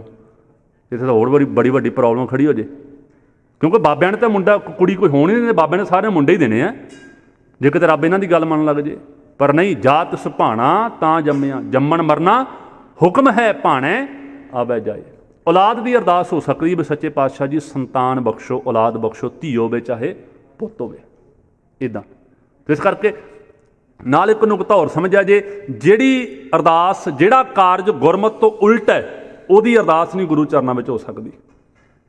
ਮੰਨ ਲਓ ਕੋਈ ਸ਼ਰਾਬ ਦਾ ਧੰਦਾ ਕਰਨ ਲੱਗਾ, ਉਹ ਵੀ ਆਣ ਕੇ ਕਹੇ ਮੇਰੀ ਅਰਦਾਸ ਕਰੋ ਜੀ, ਅਤੇ ਕੀ ਕਹਾਂਗੇ ਵੀ ਕਿਰਤ ਕਮਾਈਆਂ ਵਿੱਚ ਵਾਧੇ ਬਖਸ਼ ਬਾਬਾ ਜੀ ਸ਼ਰਾਬ ਸ਼ਰੂਬ ਵਿਕੇ। ਕਈ ਬਿਊਟੀ ਪਾਰਲਰ ਦੀ ਅਰਦਾਸ ਕਰਾਉਣ ਆ ਜਾਂਦੇ ਆ, ਕੋਈ ਕਿੱਦਾਂ ਦੀਆਂ। ਜਿਹੜਾ ਕਾਰਜ ਗੁਰਮਤਿ ਤੋਂ ਉਲਟ ਹੈ ਉਹਦੀ ਅਰਦਾਸ ਗੁਰੂ ਚਰਨਾਂ ਵਿੱਚ ਨਹੀਂ ਹੋ ਸਕਦੀ। ਇਹ ਨੁਕਤੇ ਆਪਾਂ ਸਾਰੇ ਸਮਝਣੇ ਨੇ। ਫਿਰ ਗੁਰੂ ਗ੍ਰੰਥ ਸਾਹਿਬ ਅੱਗੇ ਅਰਦਾਸ ਕਰਨੀ ਹੈ ਹੋਰ ਅਸੀਂ, ਜਾਂ ਗੁਰੂ ਗ੍ਰੰਥ ਸਾਹਿਬ ਦੇ ਪ੍ਰਕਾਸ਼ ਤੋਂ ਬਿਨਾਂ ਅਰਦਾਸ ਹੋ ਸਕਦੀ ਹੈ। ਵੀ ਆਪਾਂ ਜਿਵੇਂ ਮਤਲਬ ਕਿ ਕਈ ਵਾਰੀ ਕਿਤੇ ਕੰਮ ਕਾਰ 'ਤੇ ਖੜ੍ਹੇ ਹਾਂ, ਜਾਂ ਕਿਤੇ ਆਪਾਂ ਮਤਲਬ ਕਿ ਇਹੋ ਜਿਹੀ ਜਗ੍ਹਾ 'ਤੇ, ਉੱਥੇ ਵੀ ਅਰਦਾਸ ਹੋ ਸਕਦੀ ਹੈ। ਮੰਨ ਲਓ ਕਿਤੇ ਇਹੋ ਜਿਹੀ ਜਗ੍ਹਾ ਕੋਈ ਆਪਾਂ ਨਵਾਂ ਕੰਮ ਸ਼ੁਰੂ ਕਰਨ ਲੱਗੇ ਹਾਂ, ਉੱਥੇ ਇੱਦਾਂ ਅਰਦਾਸ ਹੋ ਸਕਦੀ ਹੈ। ਤਾਂ ਉੱਥੇ ਕਿਸੇ ਵੀ ਦਿਸ਼ਾ ਵੱਲ ਮੂੰਹ ਹੋਵੇ, ਇਹ ਵੀ ਨਹੀਂ ਮੂੰਹ ਕਿੱਧਰ ਨੂੰ ਕਰਨਾ ਜੀ, ਇਹ ਵੀ ਬੜਾ ਵਹਿਮ ਕਈਆਂ ਦਾ ਕੀਤਾ ਜਾਂਦਾ। ਜਿੱਧਰ ਨੂੰ ਮਰਜ਼ੀ ਮੂੰਹ ਹੋਵੇ, ਬਸ ਇੱਕ ਧਿਆਨ ਧਰ ਕੇ ਉਸ ਅਕਾਲ ਪੁਰਖ ਦਾ, ਉਹਦੇ ਚਰਨਾਂ ਵਿੱਚ ਇੱਦਾਂ ਅਰਦਾਸ ਹੋ ਸਕਦੀ ਹੈ। ਅਤੇ ਗੁਰੂ ਗ੍ਰੰਥ ਸਾਹਿਬ ਦੇ ਸੜਮੁਖ ਖੜ੍ਹ ਕੇ ਅਰਦਾਸ ਹੋ ਸਕਦੀ ਹੈ। ਅਤੇ ਬੇਨਤੀ ਹੈ, ਕਿਸੇ ਫੋਟੋ ਅੱਗੇ, ਕਿਸੇ ਮੂਰਤੀ ਅੱਗੇ, ਕਿਸੇ ਮੜੀ ਅੱਗੇ, ਕਿਸੇ ਕਬਰ ਅੱਗੇ, ਕਿਸੇ ਵੀ ਹੋਰ ਚੀਜ਼ ਅੱਗੇ ਅਰਦਾਸ ਨਹੀਂ ਅਸੀਂ ਕਰਨੀ, ਕਿਸੇ ਦੇਵੀ ਦੇਵਤੇ ਅੱਗੇ, ਕਿਸੇ ਬਾਬੇ ਪੀਰ ਅੱਗੇ। ਸਿੱਖ ਦੀ ਅਰਦਾਸ ਸਿਰਫ ਗੁਰੂ ਗ੍ਰੰਥ ਸਾਹਿਬ ਅੱਗੇ, ਪਰਮਾਤਮਾ ਨੂੰ ਸੰਬੋਧਨ ਕਰਕੇ। ਅਤੇ ਨਾਲ ਅਸੀਂ ਧਿਆਨ ਰੱਖਣਾ ਵੀ ਇਹਨਾਂ ਚੀਜ਼ਾਂ ਤੋਂ ਸੁਚੇਤ ਰਹਿਣਾ। ਅਤੇ ਨਾਲ ਕਈ ਥਾਵਾਂ 'ਤੇ ਨਾ ਗੁਰੂ ਗ੍ਰੰਥ ਸਾਹਿਬ ਅੱਗੇ ਅਰਦਾਸ ਕਰਨੀ ਹੁੰਦੀ ਹੈ, ਅਤੇ ਕਈ ਇੱਦਾਂ ਦੇ ਪਰਿਵਾਰ ਵੀ ਮਿਲ ਜਾਂਦੇ ਹੈ ਜਿਹੜੇ ਕਹਿੰਦੇ ਗਿਆਨੀ ਜੀ ਜਿੱਥੇ ਅਰਦਾਸ, ਸਾਡੇ ਨਾ ਬਾਬੇ ਦਾ ਨਾਂ ਵਿੱਚ ਜ਼ਰੂਰ ਲਿਆ ਜੇ, ਅਸੀਂ ਨਾ ਬਾਬੇ ਵਡਭਾਗ ਸਿੰਘ ਨੂੰ ਮੰਨਦੇ ਹਾਂ ਅਤੇ ਉਹਦਾ ਵੀ ਨਾਂ ਵਿੱਚ ਜ਼ਰੂਰ ਲਿਆ ਜੇ, ਜਾਂ ਖੇਤਰਪਾਲ ਨੂੰ ਮੰਨਦੇ, ਹੋਰ ਪਤਾ ਨਹੀਂ ਕਿੰਨੇ ਕੁ ਖੇਤਰੀ ਬਾਬੇ ਹੁੰਦੇ ਇੱਦਾਂ ਦੇ ਨਿੱਕੇ ਨਿੱਕੇ, ਸਾਡੇ ਵਾਲੇ ਬਾਬੇ ਦਾ ਨਾਂ ਜ਼ਰੂਰ ਲਿਆ ਜੀ ਅਰਦਾਸ ਵਿੱਚ। ਅਰਦਾਸ ਅਸੀਂ ਗੁਰੂ ਅੱਗੇ ਕਰਨੀ, ਨਾ ਕਿ ਬਾਬੇ ਅੱਗੇ। ਜੇ ਕੋਈ ਇਹੋ ਜਿਹਾ ਹੈਗਾ ਉਹਨੂੰ ਕਹੇ ਵੀ ਕੋਈ, ਪਹਿਲੀ ਗੱਲ ਤਾਂ ਗੁਰਮਤਿ ਦੀ ਗੱਲ ਉਹਨੂੰ ਬਾਣੀ ਦੀ ਸਮਝਾਓ ਵੀ ਸਿੱਖ ਨੇ ਕਿਸੇ ਹੋਰ ਅੱਗੇ ਅਰਦਾਸ ਨਹੀਂ ਕਰਨੀ। ਨਹੀਂ ਮੰਨਦਾ ਤੇ ਕੋਈ ਗੱਲ ਨਹੀਂ, ਤੂੰ ਆਪਦੇ ਜਿੱਥੇ ਮਰਜ਼ੀ ਜਾ ਕੇ ਅਰਦਾਸਾਂ ਕਰ, ਪਰ ਗੁਰੂ ਦੀ ਹਜ਼ੂਰੀ ਵਿੱਚ ਕਿਸੇ ਬਾਬੇ ਦਾ ਨਾਂ ਲੈ ਕੇ ਅਰਦਾਸ ਨਹੀਂ ਹੋ ਸਕਦੀ। ਵੀ ਹੇ ਖੜਾ ਤੂੰ ਗੁਰੂ ਗ੍ਰੰਥ ਸਾਹਿਬ ਦੀ ਹਜ਼ੂਰੀ ਵਿੱਚ ਅਤੇ ਅਰਦਾਸ ਕਰੇ ਵੀ ਹੇ ਵਡਭਾਗ ਸਿਆਂ ਅਤੇ ਇਹ ਫਲਾਨਾ ਸਿਆਂ ਅਤੇ ਢਮਕਾਨਾ ਸਿਆਂ, ਜੋ ਵੀ ਬਾਬੇ ਪੀਰਾਂ ਦੇ ਨਾਂ ਲੈ ਕੇ ਤੇ ਉੱਥੇ ਅਰਦਾਸਾਂ ਗੁਰੂ ਅੱਗੇ। ਇਹ ਖੇਡ ਬਣਾ ਲਈ ਅਸੀਂ ਅਰਦਾਸਾਂ ਨੂੰ ਵੀ। ਇੱਕ ਥਾਂ 'ਤੇ, ਕਈ ਥਾਵਾਂ 'ਤੇ ਇੱਦਾਂ ਵੀ ਚੱਲਦਾ ਹੈ, ਗੁਰੂ ਗ੍ਰੰਥ ਸਾਹਿਬ ਦੀ ਹਜ਼ੂਰੀ ਵਿੱਚ ਮੁੱਲ ਦੀਆਂ ਅਰਦਾਸਾਂ, ਰੁਪਈਏ ਇਕੱਠੇ ਕਰਨ ਵਾਸਤੇ ਵੀ ਅਰਦਾਸਾਂ ਹੁੰਦੀਆਂ ਨੇ, ਰੁਪਈਏ ਇਕੱਠੇ। ਫਿਰ ਬਾਬੇ ਦੀ ਬਰਸੀ ਚੱਲ ਰਹੀ ਹੈ ਅਤੇ ਇੱਕ ਪਾਸੇ ਖੜ੍ਹੇ ਹੋਇਆ ਮਾਈਕ ਦੇ ਉੱਤੇ ਅਰਦਾਸਾਂ ਚੱਲ ਰਹੀਆਂ ਨੇ, ਕੋਈ ਆ ਕੇ 50 ਰੁਪਈਏ ਫੜਾਉਂਦਾ, ਕੋਈ 100 ਰੁਪਈਏ ਫੜਾਉਂਦਾ, ਅਤੇ ਬਕਾਇਦਾ ਉੱਥੇ ਮਾਈਕ ਵਿੱਚ ਬੋਲਿਆ ਜਾ ਰਿਹਾ, ਸੱਚੇ ਬਾਬਾ ਜੀ ਆਪ ਹੀ ਦੇ ਚਰਨਾਂ ਵਿੱਚ ਫਲਾਨਾ ਬੰਦਾ ਇੰਨੇ ਦੀ ਅਰਦਾਸ ਕਰਾਉਂਦਾ, ਆਪ ਜੀ ਕਿਰਪਾ ਕਰਿਆ ਜੀ, ਇਹਨੇ ਆਹ ਮੰਗ ਪੂਰੀ ਕਰਿਆ ਜੀ, ਅਗਲੇ ਸਾਲ ਆਹ ਸੇਵਾ ਕਰਨਗੇ, ਕਮਾਲ ਹੋ ਗਈ। ਇਹ ਕੀ ਪਖੰਡ ਬਣਾ ਲਿਆ ਸੀ। ਤੋ ਸਿੱਖ ਦੀ ਅਰਦਾਸ ਨੋਟ ਕਰਿਆ ਜੇ, ਸਿੱਖ ਦੀ ਅਰਦਾਸ ਸਿਰਫ ਗੁਰੂ ਗ੍ਰੰਥ ਸਾਹਿਬ ਅੱਗੇ, ਅਕਾਲ ਪੁਰਖ ਅੱਗੇ, ਔਰ ਅਰਦਾਸ ਜਿਹੜੀ ਹੈ ਉਹ ਗੁਰਮਤ ਅਨੁਸਾਰ ਹੋਵੇ, ਗੁਰੂ ਗ੍ਰੰਥ ਸਾਹਿਬ ਸੱਚੇ ਪਾਤਸ਼ਾਹ ਦੀ ਬਾਣੀ ਮੁਤਾਬਕ। ਤੇ ਉਹ ਜਿਹੜੀਆਂ ਵੱਡੀਆਂ ਦਾਤਾਂ ਨੇ ਉਹ ਅਸੀਂ ਗੁਰੂ ਕੋਲੋਂ ਮੰਗਣੀਆਂ ਨੇ। ਆਓ ਮੈਂ ਸ਼ਬਦ ਦੀ ਸੰਪੂਰਨਤਾ ਕਰਕੇ ਉਦੋਂ ਅੱਗੇ ਸਮਾਪਤੀ ਕਰੀਏ। ਪਾਤਸ਼ਾਹੀ ਦੇ ਬੱਚਿਆਂ ਨੇ, ਤੂੰ ਠਾਕੁਰ ਤੁਮ ਪਹਿ ਅਰਦਾਸ, ਮੇਰੇ ਮਾਲਕ ਜੀ ਤੂੰ ਮੇਰਾ ਮਾਲਕ ਹੈ, ਹੇ ਅਕਾਲ ਪੁਰਖ, ਮੇਰੀ ਸਿਰਫ ਤੇਰੇ ਅੱਗੇ ਅਰਦਾਸ ਹੈ। ਜੀਓ ਪਿੰਡ ਸਭ ਤੇਰੀ ਰਾਸ, ਤੇ ਮੈਂ ਸਭ ਕੁਝ ਆਪਣਾ ਜਿਹੜਾ ਤੈਨੂੰ ਸਮਰਪਿਤ ਕਰਤਾ, ਜਨ ਬਣ ਕੇ ਅਰਦਾਸ ਕਰਨੀ ਹੈ। ਔਰ ਅਰਦਾਸ ਕਰਨੀ ਹੈ, ਕਰਾਉਣੀ ਨਹੀਂ। ਅਰਦਾਸ ਕਰੋ। ਪਾਤਸ਼ਾਹ ਜੀ ਕਹਿੰਦੇ ਜੀ ਕੀ ਬਿਰਥਾ ਹੋਏ ਸੋ ਗੁਰ ਪੈ ਅਰਦਾਸ ਕਰ, ਸਮਰਪਿਤ ਹੋ ਕੇ। ਬਿਰਥੀ ਕਦੇ ਨਾ ਹੋ ਬਈ, ਜਨ ਕੀ ਅਰਦਾਸ। ਫਿਰ ਜੇ ਤੂੰ ਕਹੇ ਵੀ ਮੇਰੀ ਗੁਰੂ ਨਹੀਂ ਗੱਲ ਮੰਨਦਾ, ਤਾਂ ਉਦੋਂ ਪਹਿਲਾਂ ਇਹ ਦੇਖ ਵੀ ਮੈਂ ਗੁਰੂ ਦੀ ਗੱਲ ਮੰਨਦਾ। ਤੁਮ ਮਾਤ ਪਿਤਾ ਹਮ ਬਾਰਕ ਤੇਰੇ, ਸੱਚੇ ਪਾਤਸ਼ਾਹ ਜੀ ਤੁਸੀਂ ਮੇਰੇ ਮਾਤਾ ਪਿਤਾ ਹੋ, ਅਸੀਂ ਤੇਰੇ ਬੱਚੇ ਹਾਂ। ਤੇ ਬੱਚੇ ਮਾਤਾ ਪਿਤਾ ਦੀ ਗੱਲ ਮੰਨਦੇ ਹੁੰਦੇ। ਜੇ ਬੱਚਾ ਆਗਿਆਕਾਰੀ ਹੋਊਗਾ ਤੇ ਬਾਪ ਤਾਂ ਹੀ ਸਪੋਰਟ ਕਰੂਗਾ, ਨਹੀਂ ਤਾਂ ਕਈ ਵਾਰੀ ਬੇਦਖਲ ਵੀ ਕਰ ਦਿੱਤਾ ਜਾਂਦਾ ਹੈ। ਤੁਮ ਮਾਤ ਪਿਤਾ ਹਮ ਬਾਰਕ ਤੇਰੇ, ਤੁਮਰੀ ਕਿਰਪਾ ਮੈਂ ਸੁਖ ਘਨੇਰੇ। ਅਰਦਾਸ ਵਿੱਚ ਭਰੋਸਾ ਹੋਣਾ ਚਾਹੀਦਾ ਹੈ ਵੀ ਤੇਰੀ ਕਿਰਪਾ ਵਿੱਚ ਘਨੇਰੇ ਸੁੱਖ ਨੇ, ਲੱਖ ਖੁਸ਼ੀਆਂ ਪਾਤਸ਼ਾਹੀਆਂ ਜੇ ਸਤਿਗੁਰ ਨਦਰ ਕਰੇ। ਇਹ ਭਰੋਸਾ ਹੋਣਾ ਚਾਹੀਦਾ ਸਾਡੇ ਮਨ ਵਿੱਚ, ਵਿਸ਼ਵਾਸ। ਕੋਈ ਨਾ ਜਾਣੈ ਤੁਮਰਾ ਅੰਤ, ਹੇ ਮੇਰੇ ਮਾਲਕ ਜੀ ਤੂੰ ਸਭ ਤੋਂ ਵੱਡਾ ਹੈ, ਉੱਚੇ ਤੇ ਉੱਚਾ ਭਗਵੰਤ। ਇਹ ਮਨ ਵਿੱਚ ਦ੍ਰਿੜਤਾ ਹੋਵੇ, ਮੈਂ ਜਿਸ ਅੱਗੇ ਅਰਦਾਸ ਕਰਨ ਲੱਗਾ ਨਾ ਉਹ ਸਭ ਤੋਂ ਉੱਚਾ ਹੈ, ਉਹ ਸਭ ਤੋਂ ਉੱਤਮ ਹੈ। ਮੈਂ ਉਹਦੇ ਅੱਗੇ ਅਰਦਾਸ ਕਰਨ ਲੱਗਾ, ਸਭਨਾ ਗੱਲਾਂ ਸਮਰੱਥ ਸੁਆਮੀ, ਮੈਂ ਉਹਦੇ ਅੱਗੇ ਅਰਦਾਸ ਕਰਨ ਲੱਗਾ, ਮੈਂ ਉਹਦੇ ਅੱਗੇ ਅਰਦਾਸ ਕਰਨ ਲੱਗਾ, ਸਾਚੇ ਸਾਹਿਬਾ ਕਿਆ ਨਾਹੀਂ ਕਰ ਤੇਰਾ। ਕੋਈ ਨਾ ਜਾਣੈ ਤੁਮਰਾ ਅੰਤ, ਉੱਚੇ ਤੇ ਉੱਚਾ ਭਗਵੰਤ, ਸਗਲ ਸਮਗਰੀ ਤੁਮਰੇ ਸੂਤਰਧਾਰੀ। ਇਹ ਵੀ ਨਾਲ ਨੋਟ ਕਰਨਾ ਹੈ ਵੀ ਹੇ ਅਕਾਲ ਪੁਰਖ, ਇਹਦਾ ਮਤਲਬ ਕੀ ਹੈ ਵੀ ਸਾਰੀ ਸਮੱਗਰੀ, ਭਾਵ ਜੋ ਵੀ ਆ ਦੁਨੀਆ ਉੱਤੇ ਬਣਿਆ ਹੋਇਆ ਨਾ, ਜੋ ਕੁਝ ਵੀ ਹੈ ਇਹ ਸਭ ਕੁਝ ਤੇਰੇ ਹੁਕਮ ਵਿੱਚ ਚੱਲ ਰਿਹਾ ਹੈ। ਸਗਲ ਸਮੱਗਰੀ ਤੁਮਰੇ ਸੂਤਰਧਾਰੀ, ਤੁਮ ਤੇ ਹੋਏ ਸੋ ਆਗਿਆਕਾਰੀ। ਜੋ ਕੁਝ ਤੇਰੇ ਤੋਂ ਬਣਿਆ ਉਹ ਤੇਰੀ ਆਗਿਆ ਵਿੱਚ ਚੱਲ ਰਿਹਾ ਹੈ। ਪਰ ਮਾਫ ਕਰਨਾ, ਸਿਰਫ ਇੱਕ ਬੰਦਾ ਹੈ ਜਿਹੜਾ ਪਰਮਾਤਮਾ ਦੀ ਆਗਿਆ ਵਿੱਚ ਨਹੀਂ ਚੱਲ ਰਿਹਾ, ਬਾਕੀ ਸਭ ਕੁਝ ਉਹਦੀ ਆਗਿਆ ਵਿੱਚ ਚੱਲ ਰਿਹਾ। ਭੈ ਵਿੱਚ ਪਵਨ ਵਹੈ ਸਦਵਾਓ, ਭੈ ਵਿੱਚ ਚੱਲੈ ਲੱਖ ਦਰਿਆਓ, ਭੈ ਵਿੱਚ ਅਗਨ ਕੱਢੈ ਵੇਗਾਰ, ਭੈ ਵਿੱਚ ਧਰਤੀ ਦੱਬੀ ਪਾਰ। ਸੂਰਜ ਚੰਦ ਧਰਤੀ ਹਵਾ ਪੌਣ ਪਾਣੀ ਬਨਸਪਤੀ ਪਸ਼ੂ ਪੰਛੀ ਸਭ ਉਹਦੇ ਹੁਕਮ ਵਿੱਚ ਚੱਲ ਰਹੇ ਆ। ਕਾਂ ਬਣਾਇਆ ਰੱਬ ਨੇ, ਤੇ ਕਾਂ ਦਾ ਜੋ ਕੰਮ ਉਹ ਕਰੀ ਜਾਂਦਾ ਆਪਦਾ ਕੰਮ। ਜੋ ਗਧੇ ਦਾ ਕੰਮ ਹੈ ਨਾ ਉਹ ਆਪਣਾ ਉਹ ਕਰੀ ਜਾਂਦਾ ਹੈ। ਜੋ ਕੁੱਤੇ ਬਿੱਲਿਆਂ ਦਾ ਜੋ ਕੰਮ ਉਹ ਕਰੀ ਜਾਂਦੇ ਆਪਣਾ ਜਾਨਵਰ ਪੰਛੀ ਸਾਰੇ ਆਪਣਾ ਕੰਮ ਕਰਦੇ ਆ। ਕਦੀ ਦੇਖਿਆ ਵੀ ਕੁੱਤੇ ਨੇ ਗਧੇ ਵਾਲਾ ਕੰਮ ਕਰਨਾ ਸ਼ੁਰੂ ਕਰਤਾ, ਜਾਂ ਗਧੇ ਨੇ ਹਾਥੀ ਵਾਲਾ ਕੰਮ ਕਰਨਾ ਸ਼ੁਰੂ ਕਰਤਾ, ਜਾਂ ਹਾਥੀ ਨੇ ਗਿੱਦੜ ਵਾਲਾ ਕੰਮ ਕਰਨਾ ਸ਼ੁਰੂ ਕਰਤਾ? ਨਾ, ਉਹਨਾਂ ਦੀ ਜੋ ਡਿਊਟੀ ਪਰਮਾਤਮਾ ਨੇ ਲਈ ਹੈ, ਜਿੱਦਾਂ ਦੇ ਬਣਾਇਆ ਉਹ ਉੱਦਾਂ ਦੇ ਚੱਲ ਰਹੇ ਹੈ। ਜੋ ਰੁੱਖ ਪਰਮਾਤਮਾ ਨੇ ਲਾਏ ਹੈ, ਜੇ ਸੇਬ ਦਾ ਰੁੱਖ ਬਣਾਇਆ ਉਹਨੂੰ ਸੇਬ ਹੀ ਲੱਗਣੇ ਆ, ਜੇ ਕਿੱਕਰ ਬਣਾਇਆ ਉਹਨੂੰ ਕੰਡੇ ਤੁੱਕੇ ਲੱਗਣੇ ਆ। ਕਦੇ ਹੋਇਆ ਵੀ ਸੇਬ ਦੇ ਰੁੱਖ ਨੂੰ ਸੰਤਰੇ ਲੱਗਣ ਲੱਗ ਪਏ? ਜੋ ਸੂਰਜ ਪਰਮਾਤਮਾ ਨੇ ਬਣਾਇਆ, ਜਿੱਦਾਂ ਦਾ ਉਹਦਾ ਸਿਸਟਮ ਬਣਾਇਆ ਉਹ ਆਪਦੇ ਹੁਕਮ ਵਿੱਚ ਚੱਲ ਰਿਹਾ ਹੈ। ਚੰਦਰਮਾ ਆਪਣੇ ਹੁਕਮ ਵਿੱਚ ਚੱਲੇ, ਧਰਤੀ ਆਪਣੇ ਹੁਕਮ ਵਿੱਚ ਚੱਲ ਰਹੀ ਹੈ, ਹਵਾ ਪੌਣ ਪਾਣੀ ਸਭ ਉਹਦੇ ਹੁਕਮ ਵਿੱਚ ਚੱਲ ਰਹੇ ਹੈ। ਸਾਰੇ ਇੱਦਾਂ ਜੋ ਸਿਸਟਮ ਬਣਾਇਆ। ਸਗਲ ਸਮੱਗਰੀ ਤੁਮਰੇ ਸੂਤਰ ਦਾ ਹੀ ਸਿੱਖਿਆ ਲੈਣੀ ਹੈ ਵੀ ਹੇ ਮੇਰੇ ਮਾਲਕ ਜੀ, ਜਦੋਂ ਸਾਰੀਆਂ ਚੀਜ਼ਾਂ ਤੇਰੇ ਹੁਕਮ ਵਿੱਚ ਚੱਲ ਰਹੀਆਂ, ਮੈਂ ਕਿਉਂ ਤੇਰੇ ਹੁਕਮ ਤੋਂ ਬਾਹਰ ਹਾਂ? ਮੈਂ ਕਿਉਂ ਤੇਰੇ ਹੁਕਮ ਤੋਂ ਬਾਹਰ? ਜਿਵੇਂ ਤੇਰਾ ਹੁਕਮ ਹੈ, ਤੂੰ ਮੈਨੂੰ ਬੰਦਾ ਬਣਾਇਆ ਤੇ ਹੁਕਮ ਕੀ ਹੈ ਵੀ ਬੰਦਿਆਂ ਵਾਲੇ ਕੰਮ ਕਰਨੇ ਆ, ਬੰਦਿਆਂ ਵਾਲੇ ਕੰਮ ਕਰੀਏ। ਸਗਲ ਸਮੱਗਰੀ ਤੁਮਰੇ ਸੂਤਰਧਾਰੀ, ਤੁਮ ਤੇ ਹੋਏ ਸੋ ਆਗਿਆਕਾਰੀ, ਤੁਮਰੀ ਗਤ ਮਿਤ ਤੁਮ ਹੀ ਜਾਨੀ, ਨਾਨਕ ਦਾਸ ਸਦਾ ਕੁਰਬਾਨੀ। ਹੇ ਮੇਰੇ ਮਾਲਕ ਜੀ, ਮੈਂ ਸਦਾ ਤੇਰੇ ਤੋਂ ਕੁਰਬਾਨ ਜਾਨਾ, ਤੇਰੀ ਗਤ ਮਿਤ ਨਹੀਂ ਜਾਣ ਸਕਦਾ, ਤੇਰੀ ਹਾਲਤ, ਤੇਰੀ ਜੋ ਕੀ ਵਡਿਆਈ ਹੈ ਇਹ ਮੈਂ ਨਹੀਂ ਜਾਣ ਸਕਦਾ, ਬਸ ਮੈਂ ਤੇ ਹਮੇਸ਼ਾ ਤੇਰੇ ਤੋਂ ਕੁਰਬਾਨ ਜਾਨਾ। ਤੁਮਰੀ ਗਤ ਮਿਤ ਤੁਮ ਹੀ ਜਾਨੀ, ਨਾਨਕ ਦਾਸ ਸਦਾ ਕੁਰਬਾਨੀ। ਇੰਨੀ ਹਾਜ਼ਰੀ ਪ੍ਰਵਾਨ ਕਰਿਆ ਜੇ। ਵਿਚਾਰਾਂ ਕਰਦਿਆਂ ਤੋਂ ਬੇਅੰਤ ਪ੍ਰਕਾਰ ਦੀਆਂ ਗਲਤੀਆਂ ਭੁੱਲਾਂ ਹੋਣੀਆਂ ਸੁਭਾਵਿਕ ਨੇ। ਸਤਿਗੁਰ ਸੱਚੇ ਪਾਤਸ਼ਾਹ ਜੀ ਤੇ ਗੁਰੂ ਕੀ ਪਿਆਰੀ ਸੰਗਤ ਬਖਸ਼ਣਯੋਗ ਹੈ, ਕਿਰਪਾ ਕਰਕੇ ਬਖਸ਼ ਲੈਣਾ ਜੀ। ਸਾਰੀ ਸੰਗਤ ਦਾ ਬਹੁਤ ਧੰਨਵਾਦ, ਕੋਟਾਨ ਕੋਟ ਧੰਨਵਾਦ ਸਾਹਿਬ ਸ੍ਰੀ ਗੁਰੂ ਗ੍ਰੰਥ ਸਾਹਿਬ ਜੀ ਦਾ, ਜਿਨ੍ਹਾਂ ਦੀ ਕਿਰਪਾ ਸਦਕਾ ਆਪਾਂ ਸਾਰੇ ਗੁਰੂ ਚਰਨਾਂ ਵਿੱਚ ਜੁੜ ਬੈਠੇ ਹਾਂ। ਭੁੱਲਾਂ ਚੁੱਕਾਂ ਦੀ ਖਿਮਾ, ਨਾਨਕ ਨਾਮ ਚੜ੍ਹਦੀ ਕਲਾ, ਤੇਰੇ ਭਾਣੇ ਸਰਬੱਤ ਦਾ ਭਲਾ। ਵਾਹਿਗੁਰੂ ਜੀ ਕਾ ਖਾਲਸਾ, ਵਾਹਿਗੁਰੂ ਜੀ ਕੀ ਫਤਿਹ।